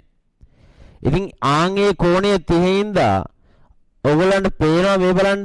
ජ්‍යාමිතියේ මේ කෝණය 30 වෙනවා. ඒකයි වුනේ. ඊට පස්සේ B ලක්ෂ්‍ය බලන අවරෝහණ කෝණය කියලා කියන්නේ කොහොමද? B ලක්ෂ්‍ය බලන අවරෝහණ කෝණය කියලා කියන්නේ මෙන්න මේ සම්පූර්ණ කෝණය. මේක 30යි. ඊට පස්සේ මේක තමයි 60යි කියලා කියන්නේ. මෙහෙම ගිහිල්ලා මෙහෙම යද්දි මේක 60 වෙනවා. ඔය ගණන් හදපුවාම ඉතින් ඔයාලා නිකම්ම මේක 30යි මේක 60යි කියලා දාගන්නවා. ඉතින් ගොනා වගේ මේකට 30 දාගන්න එපා. ඔයා දන්නවනේ සාමාන්‍යයෙන් මේ ළඟට ගියපුවාම කෝණේ ලොකු වෙන්න ඕන කියලා. ළඟටම ගිහපුවම මේක බලන්න මේ ගොඩාක් ලොකු ඇන්ගල් එකක් තියෙනවා. ඈතට ගිහපුවම පොඩි ඇන්ගල් එකක්. තේරෙයිද? දැන් මේ හරියම ඉන්න උන් බෝඩ් එකේ උන් බෝඩ් එක බලද්දි බෙල්ලත් එක්ක කරකවන්න ඕන. දැන් පිටිපස්සේ උන්ට එහෙම අවුලක් නැහැ. පේනවා. නේද? ඒතර ඈත ලක්ෂ ආරෝහණ කෝණයක් නැතුව බලන්න පුළුවන්. අවරෝහණ කෝණයක් නැතුව ඈත ලක්ෂයක් බලන්න පුළුවන්. පැහැදිලිද?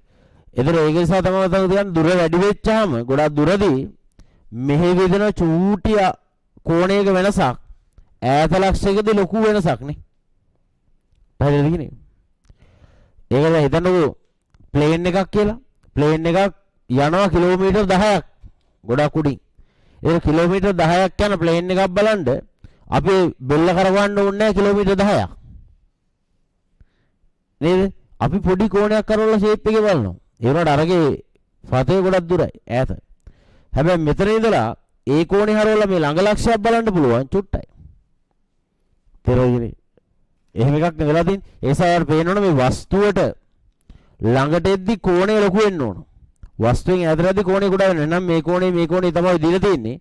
එහෙනම් ඈත කෝණේ කුඩා කෝණේ 30යි ආයේ අර ජ්‍යාමිති කල්පනා කරගෙන ඉන්න ඕනේ නැහැ ඔය ගණන් හදන්න. මේක 30 වෙලා මේක 60 වෙන්න ඕන අනිවාර්යයෙන්. ඊට පස්සේ අපි අහන්නේ මොකද්ද බලමු. B ලක්ෂයේ අවරණ ගොන් දීලා A හා B දුර දැක්කන ප්‍රකාශනය. A හා B මෙන්න මේ දුර තමයි අහන්නේ දැන්. මේ දුර දීලා නැහැ. දීලා නැති නේද නිකන් දාගමු ඕන වුණොත් කියලා x කියලා.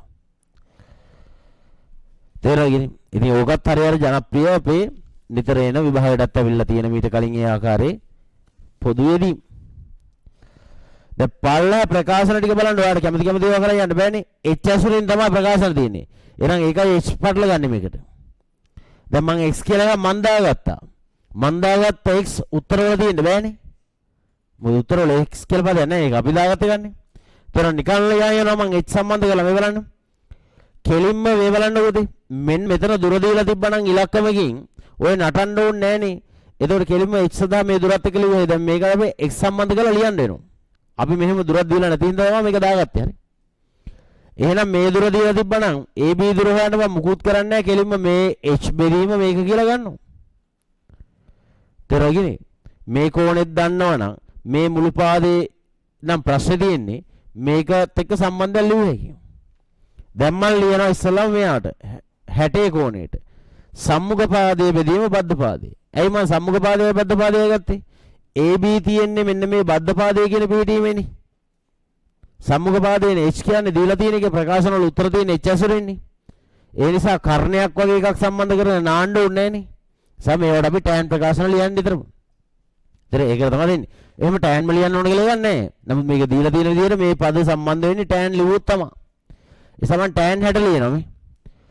tan 60 සමානයි h බෙදීම x. මෙන්න මේක ලිව්වේ. සම්මුඛ පාදයේ බෙදීම බද්ධ පාදයේ. ඊට පස්සේ tan 60 අගේ ආදේශ කළෙමු. tan 60 කියන්නේ මූල 3යි. මූල 3යි සමානයි h බෙදීම x. දැන් මේ x කියන පදේ මන් දාපු එකන්නේ. ඒ නිසා ඒක එළියට අරන් ඉමු. x තනි කරගත්තම. x පදේ මෙතනට දාලා මූල 3 ඉලක්කමත් මෙහෙට දාන්නම්. h බෙදීම මූල 3. මේ x කියන්නේ මෙහෙම එකක්. ඒක ඕන වුණොත් ගන්න තිබ්බ පැත්තකින්. ඊට පස්සේ මේ කෝණේ නම් ලියන ප්‍රකාශනය. සම්මුඛ පාදයේ h බද්ධ පාදයේ වෙන්නේ AB ධන x. නේද? එහෙනම් සම්මුඛ tan 30 ඒක tan 30 නේ. tan 30 කියන එක සමානයි h බෙදීම බද්ධ පාදයේ කියන්නේ එකක් AB ධන x. පැහැදිලිද? දැන් අපිට AB තමයි හොයන්න ඕනේ නේ. tan 30 කියන්නේ එක බෙදීම මූල 3යි. එක බෙදීම මූල 3යි.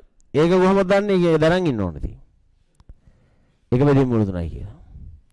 සමහරවල් විභාගය දෙන්නත් පුළුවන් නොදෙන්නත් පුළුවන්. සමහරට ඕන නැති අවුරුදු වල දෙනවා. ඕන වෙන අවුරුදු වල දෙන්නේ නැහැ.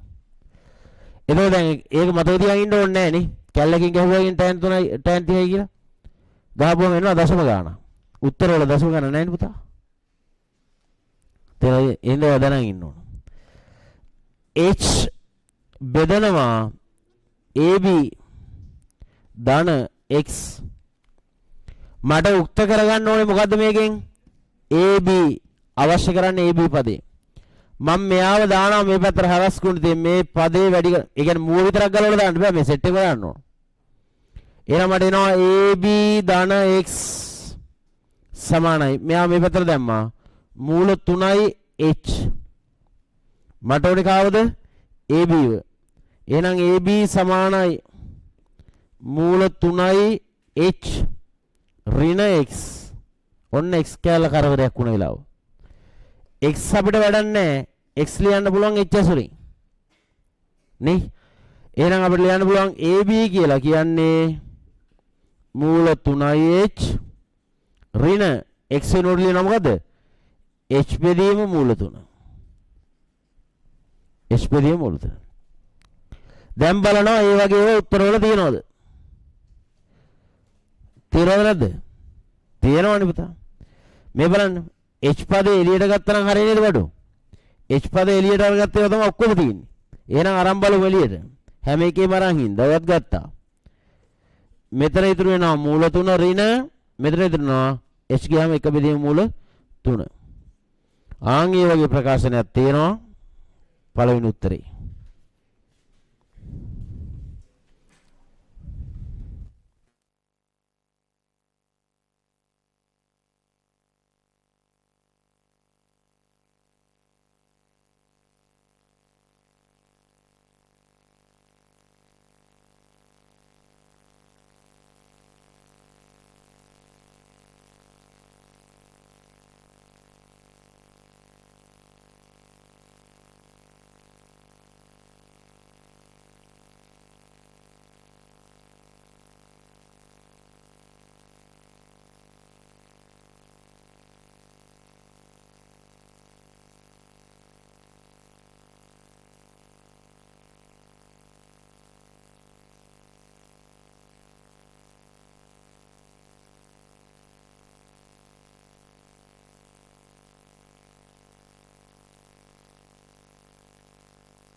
9 වෙනි ප්‍රශ්නෙට යන්න. ගත්තනේ මයික්.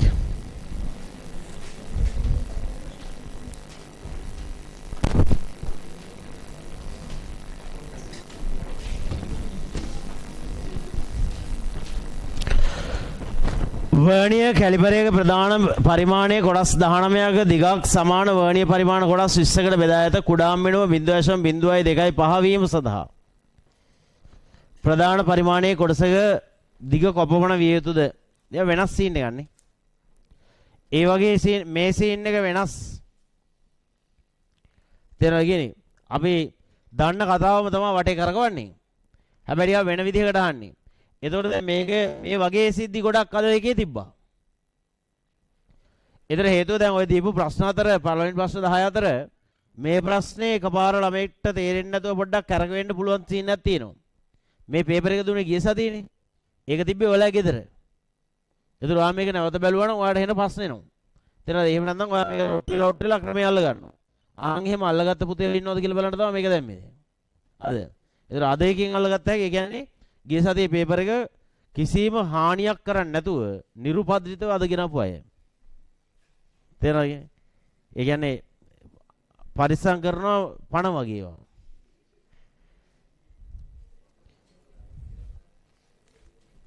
වර්ණි බලන්න එනම් අපි දන්නවා සාමාන්‍යයෙන් කුඩා මිනුම හොයන්නේ කෙටි ක්‍රමයක් කියලා එකක් ලිව්වා. කුඩා මිනුම හොයාගන්න කෙටි ක්‍රමයක් තියෙනවා නේ. මොකද්ද? වර්නියර් කැලිපරයක ප්‍රධාන පරිමාණයේ කොටසක දිග වර්නියර් කොටස් ගානෙන් බෙදුවොත් නේද? වර්නියර් කොටස් නම් මේකේ 20යි කියනවනේ. ප්‍රධාන පරිමාණයේ කොටසක දිගට මම දාන්නම් x කියලා. ප්‍රධාන පරිමාණයේ කොටසක දිග වර්නියර් කොටස් ගානෙන් බෙදුවොත් කෙලින්ම කුඩා මිනුම එනවා. දැන් කුඩා මිනුම දීලා තියෙනවා නේ 0.025 මිලිමීටර්. එහෙනම් ප්‍රධාන පරිමාණ කොටසක දිගනේ අහන්නේ. මේක අහන්නේ. වැඩි කරා මේ පැත්තට. වැඩි කරපුවාම එනවා 0.25. ඒක දෙකෙන් වැඩි වෙච්චාම 0.5 මිලිමීටර. මිලිමීටර 0.5 ප්‍රධාන පරිමාණයේ කොටසක දිග. ඒකයි කුඩා මිනුම මොහොම වෙලා තියෙන්නේ. මේක ගත්තේ කොහොමද එකපාරට මේ වෙලුවේ? අර කෙටි ක්‍රමයේ කියලා එකක් අපි මතක තියාගෙන ඉන්නවා. වර්නියර් කැලිපරේ කුඩා මිනුම කියන එක සමානයි. කුඩා මිනුම හොයන්න පුළුවන්. කොහොමද? ප්‍රධාන පරිමාණයේ කොටසක දිග. ප්‍රධාන පරිමාණ කොටසක දිග. තේරෙනවද කියන එක? බෙදනවා වර්නියර් කොටස් ගණනින්. වර්නියර් කොටස් ගණනින්. තේරෙනවද? මේවා තිත් තියලා හරියට ලියා ගන්න.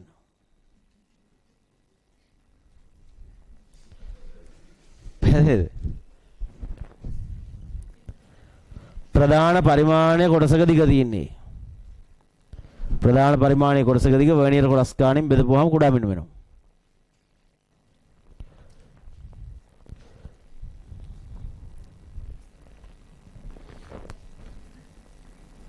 දහවෙනි ප්‍රශ්නේ.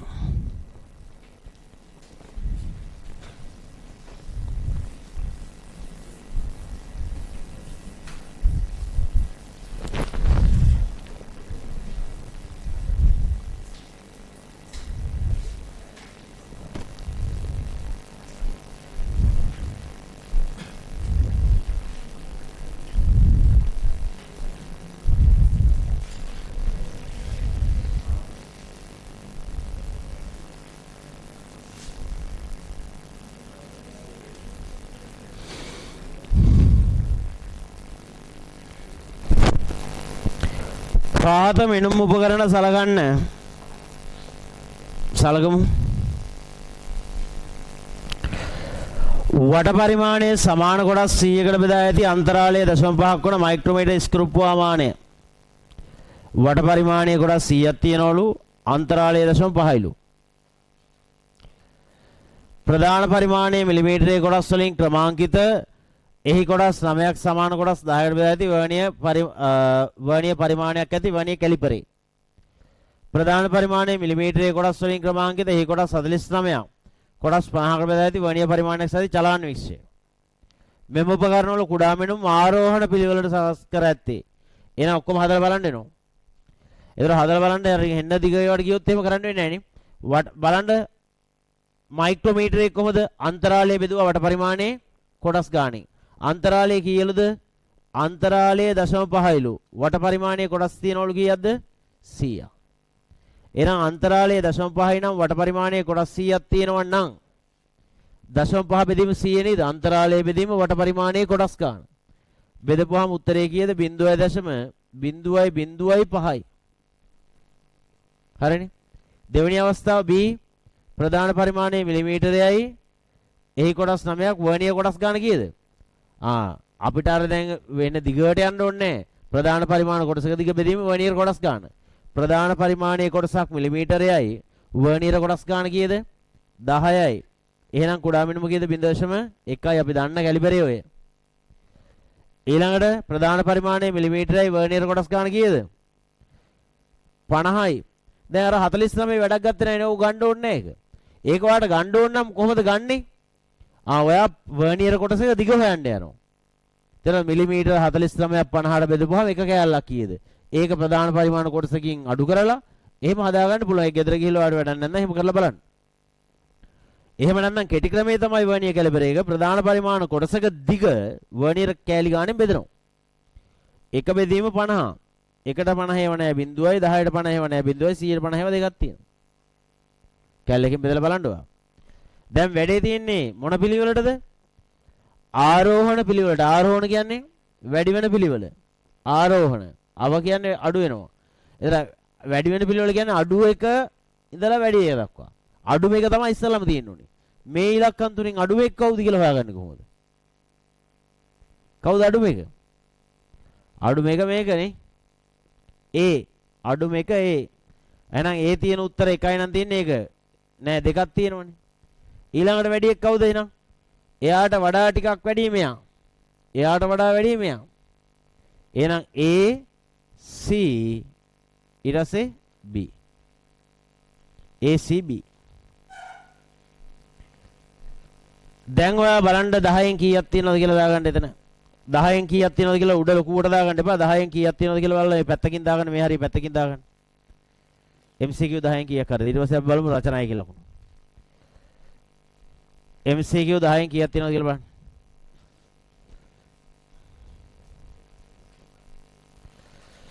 කට් කළා එකක් ගන්න. ඉදිරි විභාගය ලඟ වෙලා ඔක්කොම බලනවා කියලා. එහෙම වෙන්නේ නැහැ. එහෙම බලන්න බෑ. තේරෙනවද කියන්නේ? එහෙම බලන්න බෑ කියන එක ළමයින්ට තේරෙන්නත් ගොඩක් කල් ගියා. ඔය කතාව මම මේ දැන් මම පන්ති කරන්නේ සාමාන්‍ය ස්වාධීනමනේ. එහෙනම් මට අර ටීම් කියලා જાතියක් නැහැ. ටීම් එකක් නැහැ. මම අර තනි ක්‍රීඩා තමයි කරන්නේ. තේරෙයි? මොකද ඒ ටීම් ක්‍රීඩා කරා ඒවා කරගන්න බැරුව ගියා. මොකද එක එක වෙන වෙන ක්‍රීඩා කරනවනේ අතරමැදදී. ඒ හින්දා දැන් එහෙම ටීම් කතන්දරයක් නැහැ. තනියෙන් තමයි ගේම් එක යන්නේ. එක ළමෙක් කිරියත් ඒක අවුලක් නැහැ. උටු ගන්නගෙන යනවා ගේම්. ඒක නිදහස් අර ඒව කරනවට වඩා. මොකද ඒතකොට සමහර තැන්වලදී අපි අපහසුතාවයටපත් වෙන තැන් තියෙනවා සමහර තැන්වලදී හරි. මොකද අපහසුතාවයටපත් වෙනවා කියන්නේ හිතන්නෝ දැන් මම කොහේ හරි ගියා ආයතනයකට. උදාහරණයක් හිතන්නෝ මම හලාවත පන්ති කරන හලාවත පන්ති නැවතුවනේ මම. හලාවත පන්ති කරන්න ගියා. ඒ ගියපුවම දැන් ඒ ආයතනයේට මම ගියේ SFT උගන්නන්න කියලා ගියාම ඒ ආයතනයට තව AET උගන්නන්න කියලා කට්ටිය එනවා. ICT උගන්නන්න කියලා එකේ පුතේලා එනවා. ඊට පස්සේ අපි ආපුවම මොකද කරන්න ඕනේ? ආයතනික විදිය මේ ව්‍යාපාරයන්නේ ටියුෂන් කියන්නේ. ඒතර අපි අපේ ළමයින්ට දැන් මං ගාවට ළමයි ටිකක් ආපුවාම උන්ට මං කියන්න ඕන ඔයගොල්ලෝ ICT අහවලාගෙන් ඉගෙන ගන්න. ඒතර ඌ සමහර මං හොඳටම දන්නා ඌව රෙකමන්ඩ් කරන්න හොඳ මිනිහෙක් නෙවෙයි කියලා. ඒතර අනිවාර්යෙන් ඌ එක ගාවට ගියපුවාම නන්නත්තර වෙලා මුගේ කතාව මෙතන කියලා දැනගෙන තමයි මං ඒක කියන්න ඕනේ. ඒතර ඒක තනිකර පාපයක් වෙනවනේ බා. දැන් උඹලා ඇවිල්ලා දැන් මෙතන මං ගාවට ඇවිල්ලා ඉඳගන්නේ මාව විශ්වාස කරපෙවුන් ටිකන්නේ. අනිත් මේක මෙහෙමනේ. බිස්නස් එකක් වගේ කඩයක් වගේ නම් අවුලක් නැහැ. දැන් මුස්ලිම් අය කඩ කරන්නේ. ඒතර ඒගොල්ලන්ගේ කඩේ බඩු නැත්නම් එයා කියනවා ඔයා අනිවාර්යයෙන්ම අපේ ලොක් කඩේ තියෙන හැපත් ඒකට යන්න කියලා. උන්ගේ නෙමෙයි ඒක. ඒතර නමුත් කොහරි උන්ගේ ගෙට කරකවල ගන්නවා ඒක. දැන් අපි සිංහලුන් එහෙම කරන්නේ නැහැ. උගාව බඩු නැත්නම් ඌ කියනවා ආයේ මේ කොහෙවත් මේ ගන්න නැහැ. මේ බලන්නත් එපා කියලා. එහෙමනේ කරන්නේ. දැන් එහෙම නැතුව අරුන් අර ව්‍යාපාරයක් කරන උන් ව්‍යාපාර කරන අර කට්ටිය අර එහෙම තමයි කරන්නේ. ඒගොල්ලෝ ගාව නැත්නම් ඒගොල්ලෝ අවට මාකට් එක ඇතුලේ මේක තියාගන්න කොහොම හරි. ඇයි එහෙම කරන්නේ? ඒගොල්ලෝ ඒ කඩේ නෑ ආපද කඩේ නෑ නැත්නම් මුම් මේ ගම අතහැරලා වෙන ගමකට ගියොත් ඒ බඩු හොයාගෙන සමහරට එහෙම ඒ කඩේට හුරු වෙලා ආයේ මේ ගමට එන්නෙත් නෑ බඩු ගන්න. ඒතර ටවුන් එක ඇතුලේ ඉන්න එක අරුවට හොඳයි. මොකද වෙන දවසක හරි කස්ටමර් එනවනේ. ඒතර අරුවේ කඩේ නැති අයිටම් එකක් හරි මුට විකුණු ගත්ත හැකිනේ. ඒතර ඒ හින්දා එහෙම නැත්නම් මේ ඒරියා එක මත අරලා වෙන කඩපෙලියකට ගියොත් එහෙම වැඩි අවුලක් වෙන්න පුළුවන්. ඒ හින්දා තමයි ආයතනට එන ළමයාව SFT මගාවට එද්දි මම කොහොම හරි try කරන්න ඌව මේ කතාව ඇතුළෙම තියාගන්න. මොකද හේතුව ඌ වෙන කොහරි ගිහිල්ලා ඉවල ආයෙ එන්නේ නැතුයි කියලා. තේරෙනවද? ඒක ඇත්තටම ඒක අර ටීචින් වලට මේකට ගලප ගත්තාම පොඩි අවුලක් ඇවිල්ලා තියෙනවා ඒක. අපි පන්ති යන කාලේ එහෙම ප්‍රශ්නයක් තිබ්බේ නැහැ. මම SFT මම මේ මොකද කෙමිස්ට්‍රි ඉගෙන ගන්න ගියපු පන්තියේ වත්තිමියේ ඒක ඇතුලේ අනිත් සබ්ජෙක්ට් ඉගෙනුවේ කවුද කියලා අදටවත් මම දන්නේ නැහැ. ඉගෙනුවේ කවුද කියලාවත් දන්නේ නැහැ අපි. ඒ පන්තියේ සර් යෝජනා කරපු ගුරුවරු හිටියා භෞතික විද්‍යාවට අහවලා ඊට පස්සේ බයොලොජි වලට අහවලා කියලා. ඒ ගුරුවරු හිටියේ ඒ ආයතනේ නෙමෙයි. ඒගොල්ලන්ගේ කම්බිනේෂන් එක තිබ්බේ ගුරුවරු කීප දෙනෙක් අතර කම්බිනේෂන් එක. ඒගොල්ලෝ වෙන වෙන ආයතන වල ඉන්නේ. ඒතර මම දැන් මෙහි ඉඳලා කිව්වොත් ඕගොල්ලෝ ICT ඉගෙන ගන්න තෝරගන්න මෙහෙම ගුරුවරයෙක් කියලා මේ ආයතනේ නැති වෙන ගුරුවරයෙක් ලබන සතිය මාව එළියට දානවනේ මේකෙන්. දැන් තියෙන සිටුේෂන් එකත් එක්ක. ඒතර මෙහෙ ඇත්තටම දැන් මෙහෙ ඒ ෆ්ලෙක්සිබිලිටි එක පොඩ්ඩක් තියෙනවා හරි. මෙහෙ දැන් ලොකු ටීම් වර්ක් එකක් ඔට්ටු වෙන්නේ නැහැ මෙහෙ ගොඩක්. දැන් හලාවද්දියා එහෙම කියන්න නෙමෙයි මෙහෙමවත් කියන්න බෑ. එහෙම වුණොත් එහෙම ගෙදර එන්න වෙන්නේ නැහැ. සමහරට මූදේ ඉන්නත් ඉඩ තියෙනවා. තේරෙනවද? එහෙම ප්‍රශ්න. තේරෙනවද? ඒක තනිකර ඒ කියන්නේ ගුරුවරයා කියලා කියන්නේ ඒකව සතපහ වැඩක් නැහැ එහෙට. ඒ කියන්නේ තනිකර මාකටිං ක්‍රූ එකත් එක්ක තමයි ගේම් එක කියන්නේ. තේරෙනවද? ඒක නෙමෙයි මහා පරිමාණ ටියුෂන් කියන්නේ. ඔය ලියලා දීලා තියෙන ස්ක්‍රිප්ට් එක තමයි දුවන ගේම් එක. තේරෙනවද? ඒක ඇතර ටීචින් වගේ එකකදී සර්විස් එකක් ඔෆර් කරද්දී හරි අවුලක් තියෙනවා එතන. ඒ හින්දා තමයි අර අපි ගොඩක් වෙලාවට මේ තනියෙන් කරන්නේ. මොකද හේතුව මම එහෙම කිව්වේ ඔය ප්‍රශ්නයක් ඔය කතන්දරේම හින්දා තමයි ගොඩක් වෙලාවට ඔය ටීම් වර්ක් කියන එක මම නැවැත්තුවේ. හේතුව තමයි මම්ම එක්කන් ඒ හලාවත මේ සිද්ධිය මම්ම එක්කන් ගිහිල්ලා මොකද මාත් එක්ක ගොඩ ලොකු අතීතයක් තියෙනවා. මේ නගරෙම මම 2018 මේ ටවුන් එකට ටෙක්නොලොජි ගුරුවරු ගෙනාවේ අපි. මේ 2018 හරි. ඒ දවස්වල කුරුණෑගල දිස්ත්‍රික්කයේ ටෙක්නොලොජි වලින් කැම්පස් යන එහෙම ටෙක්නොලොජි දන්නෙත් නැහැ මෙහෙම. ඒතර මෙහි අරගෙන අපි අයිලන්ඩ් රෑන්ක් දාලා හෙන්න සංදර්ශන කරලා ඊට පස්සේ තමයි මේ කුරුණෑගල දිස්ත්‍රික්කයේ දැනටත් ටෙක්නොලොජි වල ලංකාව ඇතුලේ ටිකක් නමක් තියෙන ටවුන් එකක්. ඒ කුරුණෑගල දිස්ත්‍රික්කයේ කිව්වම ටෙක්නොලොජි වලට අමාත්‍යාංශයෙන් ලොකු රේට් එකක් තියෙන ඒරියා එකක්. ගොඩක් ලොකු අවධානයක් දෙන තැනක්. හේතුව අයිලන්ඩ් රෑන්ක් නිතර එනවා ලොකු කවුඩ් එකක් කැම්පස් යනවා. එහෙම එකක් තියෙනවා කුරුණෑගල දිස්ත්‍රික්කයේ ඇතුලේ. පොඩි රැල්ලක් තියෙනවා. ටෙක්නොලොජි කරන ළමයි බහුලව ඉන්නෙත් කුරුණෑගල දිස්ත්‍රික්කයේ. ඒ අතර ටෙක්නොලොජි කරන ළමයි වැඩිම ඉන්නේ කුලයාපිටිය අධ්‍යාපන කලාපයයි. පාසල් ප්‍රමාණය වැඩි. කුලයාපිට සෙන්ට්‍රල් තියෙනවා, සරණත් තියෙනවා, JR තියෙනවා, ඊට පස්සේ මඩු වස්තුර තියෙනවා. ඒතර ඔය වගේ ආසන පාසල් ගොඩක් තියෙනවා. ඒතර අනිත් ටවුන් වල එහෙම නැහැ. ළඟ ඒ ඒරියා එකට තියෙන එක ඉස්කෝලේනේ. ඒ නිසා තේරෙනවද? ඒ වෙච්ච ප්‍රශ්නේ තමයි ICT එක තමයි ඔය ප්‍රශ්නේ ඇති වුණේ මට. එහෙට මං අරන් ගිහපු ICT මෑන්ස් කෙනෙක්. මෙහාගේ තියෙන්නේ වීඩියෝ පැක් කියලා කන්සෙප්ට් එකක්. අපිට ප්‍රශ්නයක් නැහැ මොන පැක් හරි ළමයි කැමති නම් සබ්ජෙක්ට් එක ගන්නවා නම් වැඩේ තියෙන්නේ මේකයි පැක් එක පැය තියෙනවා පැය 2000ක පැක් එකක්. දෙන කියලා පන්තියේ ළමයින්ට දෙන්න දැන් එයා ගුරුවරයා පන්තියට අරන් ගිහලා අපි ළමයි ඉන්දෝලේ වෙලා තිබ්බා ඒ පන්තියට එන්නේ නැහැ. ළමයා ගන්න ඕන 2000 වීඩියෝ පැක් එක. 2000 වීඩියෝ පැක් එක කියන්නේ පැය 2000ක් තියෙනවා. ඉතින් ළමයා බලනවා දැන් ඌට හොඳයි ළමයා කල්පනා කරනවා මරුනේ. පැය 2000ක පැක් එකක් කියන්නේ ඌ සල්ලි දීපුවාම ඒකට එයාට දෙනවා සීරියල් නම්බර් එකක්. එයා වෙබ්සයිට් එකට ගිහිල්ලා වල සීරියල් නම්බර් එක ඇඩ් කරපුවාම එයාට පැය 2000ක කෝස් එකක් ඕපන් වෙනවා. තේරෙනවද? කොල්ලොත් බලනවා ගේමක් නැහැ. පාඩම් සෙට් එකම දිනවා පැය 2000යි. එතන පැය 2000ක් කියන්නේ දැන් පැය 2000ක් වීඩියෝ බලන්න පුළුවන්ද කියපන්. ඒකට තේරෙන්නේ නැහැ. ළමයින්ට තේරෙන්නේ නැහැනේ. පැය 2000ක් කියන්නේ දවසට උපරිම දැන් පන්ති ඉන්නේ කියද පැය 2යි. පැය 2 ගානේ පැය 2000ක් බලනවා නම් ඔයාලට යනවා දවස් 1000ක්. අවුරුද්දට තියෙන දවස් 365යි. ඒ කියන්නේ අවුරුදු 3ක් ඔයා පැය 2 ගානේ වීඩියෝ බලනවා. පැය 4 ගානේ බැලුවොත් ඒත් අවුරුදු 1කමාරක් බලන්න ඕන වීඩියෝ. දැන් විභාගයට තියෙනවා මාස 6ක්.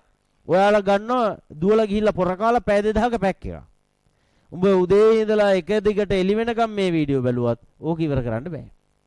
තේරෙනවද? ඒ කියන්නේ ටෙලි සීරීස් එකක් බලනවා වගේ මේ පාඩමක් බලන් ඉඳලා පුරුදු වෙන්නේ නැහැ නේ බා. තේරෙනවද? බලන් හිටියා කියන්නේ පැය 24ම හරි කමන්නේ. එහෙම ලෙසන් අල්ලන්න බෑනේ ප්‍රැක්ටිස් කරන්න බෑ. ඒතර ඒ කියන්නේ භූත ක්‍රමයක්. ඔය භූත ක්‍රමයක් කියලා කිව්වයි කියලා ඔය ගොඩක් මිනිස්සු මාතේ තරහ වුණා. තරහ වුණත් කතාව ඒකනේ. තේරෙනවද කියන්නේ? ඇත්තම කතාව ඒක ළමයට තේරෙන්නේ නැතුනට ඒක ප්‍රැක්ටිකල් එහෙනම් ඉතින් YouTube එකේ ඕන තරම් ලෙසන්ස් තියෙනවනේ. එකම පාඩමට ලංකාවේ ඉන්න විවිධ ගුරුවරු විවිධ ශෛලීන් වලින් උගන්වන ඕන තරම් ලෙසන්ස් තියෙනවා. තේරෙනවද කියන්නේ? ඒක ඔන්ලයින් ක්ලාස් එකක් වුණත් ඒක වෙන්නේ අකණ්ඩව. දැන් ඔන්ලයින් ක්ලාස් තමාරුන් ඔන්ලයින් ඉගෙන ගන්නවා කියලා ඌ කරන්නේ ඌ ගියා ඌට මොකක් හරි පාඩමක් කරනවා ඌ සර්ච් කරලා එන වීඩියෝ එකක් බලනවා මොකක් හරි. එහෙම සාමාන්‍ය සබ්ජෙක්ට් එකක් ඉගෙන ගන්න බෑ. එක්ක එයා ඔන්ලයින් ක්ලාස් එකක් යනකොට එයා ඔන්ලයින් ක්ලාස් එකේ අකණ්ඩව ඉන්න ඕන. එකම ගුරුවරයෙක් තෝරගෙන ඒ ගුරුවරයාත් එක්ක අකණ්ඩව මේ වැඩේ කරගෙන යන්න ඕන. ඒතර එකකට එකක් සම්බන්ධතාව තියෙන්න ඕන. ඒතර එහෙම නැතුව මේ තැන් වලින් කෑලි අහගෙන ඉඳලා ඉවරලා මේ වැඩේ කරන්න බෑ. ඒ ලෙවල් වගේ එකක්. තේරෙනවද කියන්නේ? එහෙම කර හැගෙන නිකන් ඔය මොකක් හරි গিitar පාටයක් පුරුදු වෙන්න ඒ වගේ කෑල්ලා. තේරෙනවද? මේක එක්සෑම් එක ටෆ් එක්සෑම් එකනේ. අවසානයේ ඔක්කොම සෙල්ලම් දාලා මේ ටෙක්නික් අහුවෙන්න ඕන ගොඩක් දේවල් තියෙනවනේ මේකේ. තේරෙනවද කියන්නේ? ඒ නිසා පරිස්සමට වැඩේ කරන් යන්න ඕනේ. ඕගොල්ලන්ට මම එන්න මේ වීඩියෝස් දානවා. ඒ දැම්මා කියලා වෙල ඕගොල්ලෝ නිකන් හෙන නිකන් අමන්දානම් දෙයටපත් වෙන්න එපා. බඩු ඔක්කොම තියෙනවා බය වෙන්න දෙයක් නැහැ පුතා අන්තිම මොහොතේ දෙන්නම් ගේම කියලා. එහෙම ගේම් දෙන්න බෑ. තේරෙනවද? මේක දාන්නේ මොකටද මේ පේපර් එක දැන් ඔයා කරලා ඔයා නැවත මේ පේපර් එක තව දවසකින් දෙකකින් ආයෙ බලන්න ඕන මුලින් ඉඳලා. මුලින් ඉඳලා බලද්දී ඔයාට අප්සෙට් යන තැන් තියෙනවා කොහොමද මේ උත්තරේට ආවේ කියලා. ඊට පස්සේ ඔයා පෙරලලා බලනවා මේක කොහෙද මම ලියාගත්තේ කියලා. හුටා ලියාගෙනත් නැහැ. ඒතර මේ මට හොරෙන් කොහොමද මේ ප්‍රශ්න කරේ වගේ එකක් ඔයාලට සැකයක් එනවා. ආන් ඒ වෙලාවට වීඩියෝ එක ඇදලා බලන්න ඕන. ඒතර ඔයාලට එතන කෑල්ල බැලිය හැකියි. නිකන් ඔයා නිකන් කාන්සීර වගේ වීඩියෝ එක පැය ගාණක් බල ඉන්නත් එපා. දැන් ඔයා දන්න මේවා දාගෙන බලාගෙන ඉන්නවා ඉතින්. තේරෙනවද? කාලේ නැහැ නෙච්චර ගොඩක් කොලම් කරන්න. තේරෙනවද කියන්නේ බුදුවාර තියෙන අඩු කාලයක්. ඒ නිසා අදාළ කොටස විතරක් බලන්න. එතන පුළුවන් තරම් සෙග්මන්ට් විදිහට කඩලා ඉවරලා ප්‍රශ්න කඩන්න පුළුවන්ද කියලා බලලා එහෙම දාන්න තමයි try එකක් දෙන්නේ අපි. මොකද හේතුව ඔයාගේ කාලය ඉතුරු කරලා දෙන්න. අපි එච්චර ඔට්ටු වෙලා ඔයාගේ කාලය ඉතුරු කරලා දෙද්දි ඔයා පන්ති අරලා පැය දෙකක් විතර ස්ටෑන්ඩ් එකේ ඉඳලා ගෙදර යන්න එපා. ඒතර ඒක පාපයක් වෙනවනේ ඊට පස්සේ. දැන් අපි හිනන කල්පනා කරනවා මේ තප්පරයක් හරි ආග යන එක නවත්තන්නේ කොහොමද කියලා. ඔබ පන්ති අරලා මෙහි ඉඳලා සමහරව පන්ති එනවා උදේට 4 විතර බහැලා 8:00 විතර එනවා හිමීට. ඒතර එහෙම බුදු වැඩ කරන්න බෑ මේ ටික කාලේ හරි. ওই කාලේ උපරිම කාලේ පාවිච්චි කරලා කැපවීම කරලා වැඩේ ගහන්න ඊට පස්සේ ඔයාලට හම්බ වෙනවා අවුරුද්දක් විතර නිදහස් කාලයක්. ඔයාලට ඕන උදේම බත් එකක් බඳන් ඇවිල්ලා ස්ටෑන්ඩ් එකේ නැවතිලා වටේම තියෙන කඩ වලට ගිහිල්ලා නාඩගම් ඔක්කොම ටික නතරලා තේර රෑ වෙලා ගෙදර යන්න. ගෙදරින් ප්‍රශ්නයක් නැත්නම් අපිට කොහොමවත් ප්‍රශ්නයක් නැහැ. තේරෙනවද? ඒ ඇවිල්ලා ඔයා යන්නේ කොහෙද කියන එක අපිට ප්‍රශ්නකුත් නැහැ. මොකක්වත් අපිට ප්‍රශ්නයක් නැහැ. ඒ නිසා මෙන්න මේ කාලේ ගැන විතරයි මම කියන්නේ. ඉතින් පස්සේ ඔබට මේ ජීවිතේ තියෙන ගත පොඩි උන්නේ මේනේ. තේර මොකද ඔබ පිස්සු කියලා ගත්තොත් ඒක ගෙවන්න වෙන්නේ උඹටමයි. තේරෙනවද? ඒ නිසා මේ ටිකේ ඔයා පිස්සු කෙලෙන එක අපිටත් බලපානවා. ඒකයි තියෙන ප්‍රශ්නේ. තේරෙනවද? මොකද උඹේ ප්‍රතිඵලය නැතු ගියාම ඒක අපිට හානියක්. තේරෙනවද? ඒ නිසා ඔය පේපරේ බලලවත් ආපු නැති ළමයි ලබන සතියේ මේ විදිහට එන්න එපා. මේකත් බලන්න ඕන. ඊට පස්සේ දැන් මේක බලන්න වෙන්නේ නැහැ නේ ඔයාලට. මේක නැහැ නේ ඔයාලට. තේර ඒක තියෙන අපි ළඟ. තේර ගෙදර ගිහින් හොයන්න එපා කොළ පාට එකක් දුන්න කෝකෝ කියලා. ඒක මේ ගෙනිච්ච අපි. තේරෙනවද කියන්නේ? ඒ නිසා මේක හොඳටම බලලා ඉන්න ඊට පස්සේ අපි ඊළඟ සතියේ ඔකත් එක්ක දෙනවා. එතකොට ඔයාලට සතියෙන් සතියට එක පේපරයක් එක තමයි ඔට්ටු වෙන්න තියෙන්නේ. තේර මේ සතියේම බලන වීඩියෝ එකක් බලලා පේපරේ බලලා ඒක ඉවර කරන්න. ආයෙ අතීතයට ගිහලා බලන්නේ නැහැ. බලන්න කියලා හිතාට එහෙම බලන්න වෙන්නේ නැහැ. වෙලා නැහැ. තේරෙනවද? තව ටික එතකොට බයෝ සිස්ටම් සජිත් සර්රුත් වීඩියෝ දෙයි. ඒවත් බලන්න ඔයා හිතගෙන ඉන්න බයෝ සිස්ටම් ටික වෙන දවසක් දාලා බලන්න. සෙප්ටික් තියෙනවා හරි බඩු බලන්න. තේරෙනවද? ඊට පස්සේ තව ඇග්‍රි අනමන IT ඉස්සරලාගෙන ඉල්ල ගන්න. ඉල්ලගෙන එකතු කරගන්න. එතකොට ඔයාලට එක්කෝ වීඩියෝ බැංක් එකක් හදලා වික්ක හැකියි. තේරෙනවද? එහෙම නැතුව වෙන වැඩක් කරන්න වෙන්නේ නැහැ. බලන්න බෑ එහෙම හරි. බලන්න තුන්වෙනි එකේ පළවෙනි ප්‍රශ්නේ විහුගතේ. මේක තියරි පාඩමේ හරහා යන එකක්. සජීවී දේහවල නිපදවන ඕනෑම කාබනික අණුවක් ජෛවාණුවක් වේ. ඕනේ නේද? ජෛවාණු සම්බන්ධව පහත වගුව සම්පූර්ණ කරන්න. වගුවේ තියෙන මොනවද බලන්න. ජෛවාණුව තියෙනවා, සංඝටක මූලද්‍රව්‍ය තියෙනවා, හඳුනා ගැනීමට භාවිත කරන ප්‍රතිකාරකයේ තියෙනවා, ප්‍රතිකාරක යෙදීමෙන් සිදුවන වර්ණ විපර්යාසය තියෙනවා. පළවෙනිටම තියෙනවා ග්ලූකෝස්. ග්ලූකෝස් කියන්නේ මොකද්ද? කාබෝහයිඩ්‍රේටයක්. පැහැදිලිද කියන එක? කාබෝහයිඩ්‍රේටයක් නිසා යාවගේ සංඝටක මූලද්‍රව්‍ය කියන්නේ මොනවද? මොනවාද? කාබන්, හයිඩ්‍රජන් සහ ඔක්සිජන් පමණයි. ඒකේ තියෙන්න ඕනේ එතකොට කාබන්, හයිඩ්‍රජන් සහ ඔක්සිජන්. ඕනම විතර ග්ලූකෝස් වල විතර නෙමෙයි ඕනම කාබෝහයිඩ්‍රේට් එක ඕනෑම කාබෝහයිඩ්‍රේට් එක සංඝටක මූලද්‍රව්‍ය වෙන්නේ කාබන්, හයිඩ්‍රජන්, ඔක්සිජන්. හඳුනා ගැනීමට භාවිතා කරන ප්‍රතිකාරය මේවා සරල සීනි. මේකට පාවිච්චි කරනවා මොනවද? බෙනඩික්ට් නැත්නම් ෆේලින්ග්ස් වගේ ද්‍රාවණ. බෙනඩික්ට් හෝ ෆේලින්ග්ස් පරීක්ෂාව. ප්‍රතිකාරක යෙදීමෙන් සිදුවන වර්ණ විපර්යාසය. ඔබ දැන් ගිය අවුරුදු වල ගොඩාක් කතා වෙච්ච එකක්. වර්ණ විපර්යාසය කිව්වම කොතනින් කොතනද කියලා ලියනවා වෙනස. එතන මේ වගේ ආරම්භක වර්ණය මොකද්ද? නිල්. අවසාන වර්ණය ගඩොල් රතු අවක්ෂේප. ගඩොල් රතු අවක්ෂේප. ඔක තමයි වර්ණය. නිල් පාට ඉඳලා පරිවර්තනය වෙනවා වර්ණ විපර්යාස ශ්‍රේණියකින් පස්සේ ගඩොල් රතු අවක්ෂේපයට. ඔයාලට නිකන් තව නිකන් ෂුවර් නම් 3කින් ලියුවයි පියවර 3කින්. නිල් පාට වර්ණ විපර්යාස ශ්‍රේණියක් තුන්වෙනි අවස්ථාව ගඩොල් රතු අවක්ෂේපය. එහෙම ලියුවහම බලන උන් කොර වෙලා යනවා. තේරුණා? කියන්නේ දීලා තියෙන්නේ නැති වෙන්න කියලා. අවශ්‍ය නිල් පාටෙන් ගඩොල් රතු අවක්ෂේපයටත් එන්න ඕන. ඊළඟට තියෙනවා ප්‍රෝටීන. ප්‍රෝටීන වල සංඝටක මූලද්‍රව්‍ය අහගන්න. සංඝටක මූලද්‍රව්‍ය තමයි කාබන් තියෙනවා, හයිඩ්‍රජන් තියෙනවා, ඔක්සිජන් තියෙනවා. අනිවාර්ය එකක් තමයි නයිට්‍රජන්. මොකද මේ ඇමයිනෝ අම්ල වලින් තමයි හැදිලා තියෙන්නේ. ඇමයිනෝ අම්ල වල නයිට්‍රජන් තියෙනවා. ඇමයිනෝ කාණ්ඩය නිසා. හඳුනා ගැනීමට භාවිතා කරන ප්‍රතිකාරකයේ ප්‍රෝටීන මොනවාද? බයුරේට්. බයුරේට්. වර්ණ විපර්යාසය ආරම්භක වර්ණයත් නිල්මයි. පත් වෙන්නේ නිල් දම් වර්ණේ. නිල් දම් ඒ කියන්නේ තද නිල් වෙනවා. නිල් පාටලා නිල් පාටක් තියෙන්නේ තද නිල් වර්ණයට යනවා. ඉතින් පේනවා ලයිට් බ්ලූ එකක් තිබිලා මේක තනිකර නිකන් දම් පාට රුණු නිල් පාටක් දක්වා පරිවර්තනය වෙනවා. ලිපිඩ. ලිපිඩ වල සංඝටක මූලද්‍රව්‍ය වෙන්නේ කාබන්, හයිඩ්‍රජන්, ඔක්සිජන් සහ අනිත් එක මොකද්ද? අනිත් එකක් නැහැ. එච්චරයි. ඒතර මේ දෙකේම සංඝටක මූලද්‍රව්‍ය සමානයි. කාබෝහයිඩ්‍රේට් වලයි ලිපිඩ වලයි සංඝටක මූලද්‍රව්‍ය වෙන්නේ කාබන්, හයිඩ්‍රජන්, ඔක්සිජන්මයි. වෙනස තමයි මේගොල්ලන්ගේ හයිඩ්‍රජන් ඔක්සිජන් අතර අනුපාතය දෙකට එකක් තියෙනවා. මේක අහලා නැහැ නිකන් කියන්නේ මම. මේක එහෙම දෙකට එක අනුපාතයක් කියලා ගන්නෑ. හඳුනා ගැනීමට භාවිතා කරන්නේ සුඩාන් 3. සුඩාන් 3. වර්ණ විපර්යාසය මොකද වෙන්නේ? අවර්ණ ගෝලිකා රතු පැහැති ගෝලිකා බවට පත් වෙනවා. ඒතර අවර්ණ ගෝලිකා තියෙන්නේ රතු ගෝලිකා. රතු ගෝලිකා වෙනවා. අර තෙල් සහිත ජලීය ද්‍රාවණයක තියෙනවා පොඩි පොඩි ගෝලිකා. සුඩාන්ත්‍රී දාලා හොල්ලපුවම ඒවා රතු පාට බෝල වෙනවා නම් ඒ තිබිලා තියෙන්නේ තෙල් බෝල. එහෙම තමයි තීරණය කරන්නේ. හරි. ලකුණු දාගන්නේ මෙහෙමයි. මේ එකක් තීරු මේක කෑල්ලක් හරිනම් 10යි. ඒ කියන්නේ මේ තුනම තියෙනවා. ඒ කියන්නේ ඔයා CH ලියලා දෙනවා ඕ ලියලා නැත්නම් 10යි නෙමෙයි ඒතර බිඳුවයි. එතකොට ඔයා කොකටත් කියලා CHO NP ඔක්කොම තියෙනවා. ඒත් බිඳුවයි.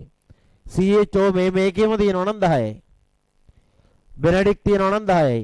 නිල් පාට කියලා විතරක් තියෙනවා නම් ලහුණු නැහැ. නිල් වලින් මේකට පරිවර්තන වෙනවා කියලා පෙන්නලා තියෙනවා නම් නැත්නම් ලියලා දෙනවා නිල් පැහැයෙන් ගඩොල් රතු පැහැති අවශ්‍ය බවට පත් වේ. විපර්යාසය ලියලා තියෙනවා. එහෙම තියෙනවා නම් 10යි. එහෙම හැම පිළිතුරු තීරයකටම 10 ගානේ ලකුණු 90ක් වැටෙනවා. ලකුණු 90ක් වැටෙනවා. ඔයා සතුරු වෙන්න එපා. දැන් එතනින් 90ක් ආව නම් ඒක හරිනේ කියලා. ඒ 90යි කියන්නේ ඔක ආයෙ බෙදලා ඉද්දි යාට තියෙන්නේ 4.5යි.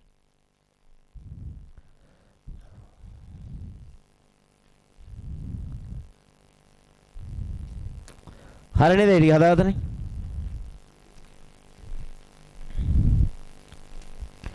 ඊළඟට යන්න.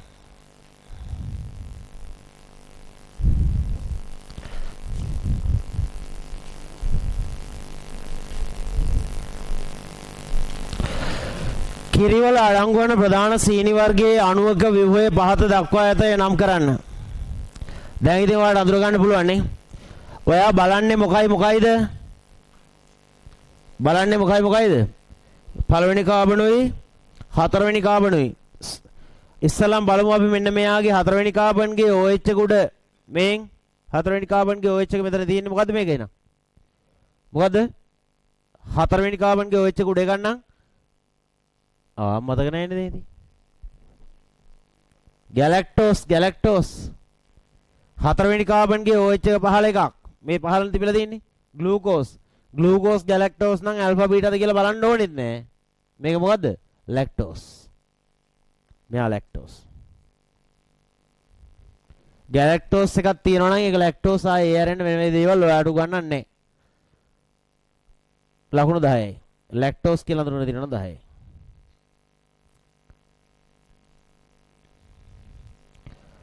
ඉහත අණුව නිර්මාණය වීමට දායක වන මොනොසැකරයිඩ් අණු යුගලයක් අතර ඇති වී තිබෙන රසායනික බන්ධනය. මොනොසැකරයිඩ් අණු යුගලය අතර තියෙන මෙන්න මේ බන්ධනය මොකද්ද කියලා අහනවා. මොකද්ද? 1,4 1,4 නැත්නම් වැරදි. මොකද ග්ලයිකෝසිඩික බන්ධන වර්ග දෙකක් අපි ඉගෙන ගන්නවා. 1,4 ග්ලයිකෝසිඩික 1,4 ග්ලයිකෝසිඩික බන්ධනය 1,4 ග්ලයිකෝසිඩික බන්ධනය.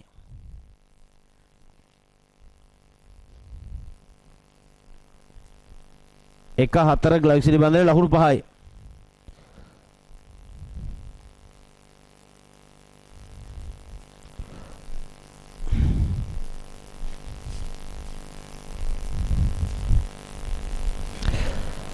ඊට පස්සේ බලන්න ඉහත අණුව නිර්මාණය වීම රෙගලිවා උක්ත අණුව ජල විච්ඡේදනය ලැබෙන මොනොසැකරයිඩ් නම් කරන්න. මොකද මොනොසැකරයිඩ්? එතකොට ඇල්ෆා බීටා දාලා ලියන්න වෙනවා මේ. මෙයා කවුද? මෙයා ගැලැක්ටෝස් කියලා පැහැදිලි. පළවෙනි කාබන්ගේ OH එක උඩ තිබිලා තියෙන්නේ. ඒ කියන්නේ බීටා ගැලැක්ටෝස්. එකක් තමයි බීටා ගැලැක්ටෝස්. බීටා ගැලැක්ටෝස්. මේ බලන්න මෙයාගේ හතරවෙනි කාබන්ගේ OH එක තියෙන්නේ පහලින්. ඒ කියන්නේ ග්ලූකෝස් එකක්. පළවෙනි කාබන්ගේ OH එක තියෙන්නේ ඉහළින්. ඒ කියන්නේ බීටා එකක්. ඊට පස්සේ ආයේ බීටා ග්ලූකෝස්. බීටා ගැලැක්ටෝසුයි බීටා ග්ලූකෝසුයි තමයි මෙතන ඉන්නේ. ඒව අඳුර ගන්න පුළුවන් වෙනවා. Beta galactose beta glucose.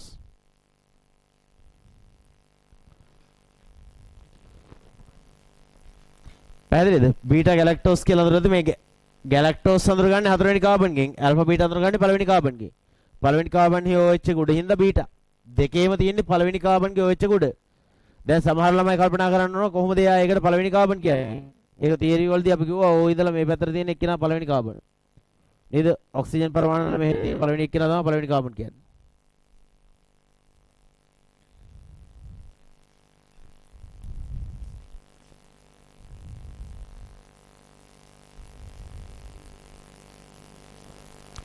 පස්වෙනි එක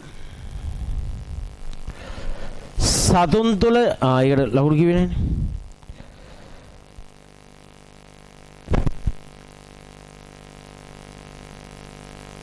රසායනික බන්ධනයේ ලකුණු 5යි. දැන් මේ මොනොසැකරයිඩ් දෙක ලියනකොට ලකුණු 10යි. 5යි 10යි. බීටා ගැලැක්ටෝස් කියලා තියෙන්න ඕන 5යි. බීටා ග්ලූකෝස් කියලා තියෙන්න ඕන 5යි. සතුන් තුළ ශක්තිය ගබඩා කරන ග්ලයිකෝජන් වල වැඩි වශයෙන් අඩංගු ශාකනීය වී ඇති ජෛවාණු වර්ගය කුමන නමකින් හැඳින්වේද? සතුන් තුළ ශක්තිය ගබඩා කරන ග්ලයිකෝජන් වල වැඩි වශයෙන් අඩංගු ශාකනීය වී ඇති ජෛවාණු වර්ගයට මොකද කිව්වේ? පෙප්ටිඩෝ නේද? මොකද කිව්වේ? ඇමයිලෝපෙක්ටින්. ඇමයිලෝසි ඇමයිලෝපෙක්ටින්. අමුකුණු හරප ලියයි නැත්නම් හරි. පෙප්ටිඩෝග්ලයිකන් කිව්වම ඒකත් හරි වගේ ගතියක්. එහෙමත් තිබ්බද මන්ද කියලා නෑ නෑ. පිස්ටේ නම් ඇමයිලෝස්, ග්ලයිකෝජන් නම් ඇමයිලෝපෙක්ටින්. ශාකනීය වූ විවයක් වුවම කොහොමත් ඇමයිලෝපෙක්ටින්. පැහැදිලිද කියන්නේ? ඒක හරි. ඊට පස්සේ B වල එක. ඒකට ලකුණු 10යි. 10යි නෙමෙයි 5යි. ලකුණු 5යි. ප්‍රෝටීන වල තැනුම් මේක අණුවේ අණු පොදුවේ කොම්නාගේ හැදී ප්‍රෝටීන් වල තැනුම් මේකේ නම අහනවා මොකද ඇමයිනෝ අම්ල ලකුණු 5යි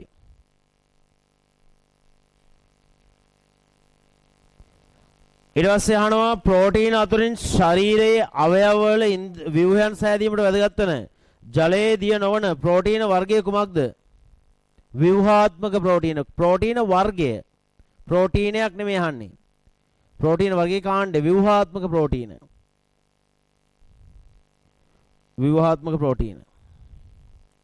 ඔයාලට දැන් සැකයි නම් එහෙම ලියලා මදිවි වගේ කියලා උදාහරණ ලියුවාගෙන මොකද වර්ගයනේ අහන්නේ ප්‍රෝටීන වර්ගය ව්‍යුහාත්මක ප්‍රෝටීන ආකාර කීපයක් ඔයා දන්නවා මොනවද කෙරටින් දන්නවා ආයේ කොලෙජන් දන්නවා නේද ඕන්නම් ඔයා ලියුවා ව්‍යුහාත්මක ප්‍රෝටීන උදාහරණය කෙරටින් සහ කොලෙජන් තේරෙනවද කියන්නේ එතන බලන එක්කෙනා තේරුම් ගන්න ඕන ඔයා චරිතයක් කියලා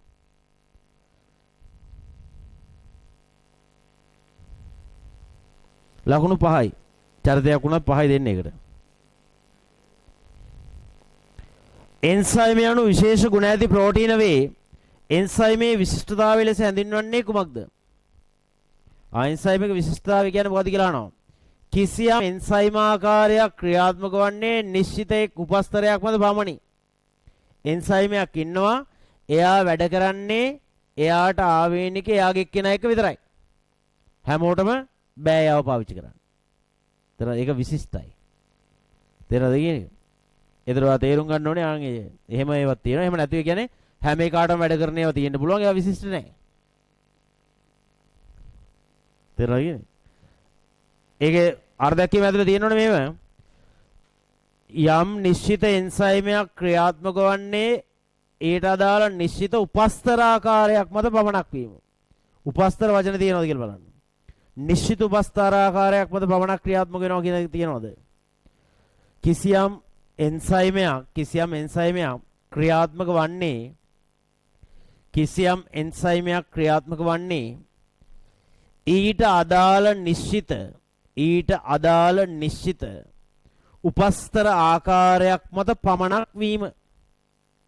ඊට අදාළ නිශ්චිත උපස්තර ආකාරයක් මත පමණක් වීම ලකුණු 10යි එහෙම තියෙනවනම්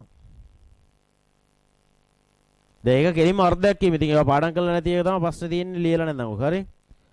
ලදරු ආහාර නිෂ්පාදනයේදී ප්‍රෝටීන වල පෙරජීර්ණය සඳහා ප්‍රෝටියේස් යොදා ගැනීම.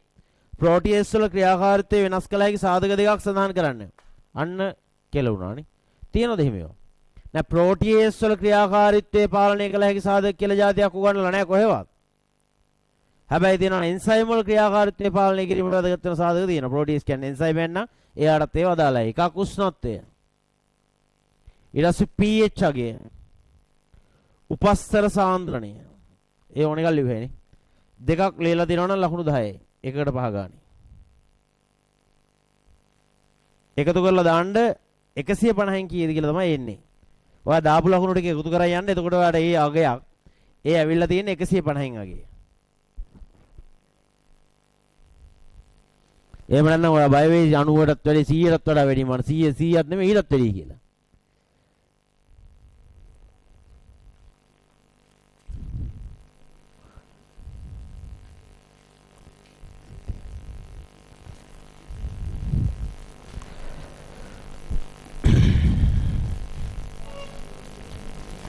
කොච්චරද තියෙනවද? 5යි.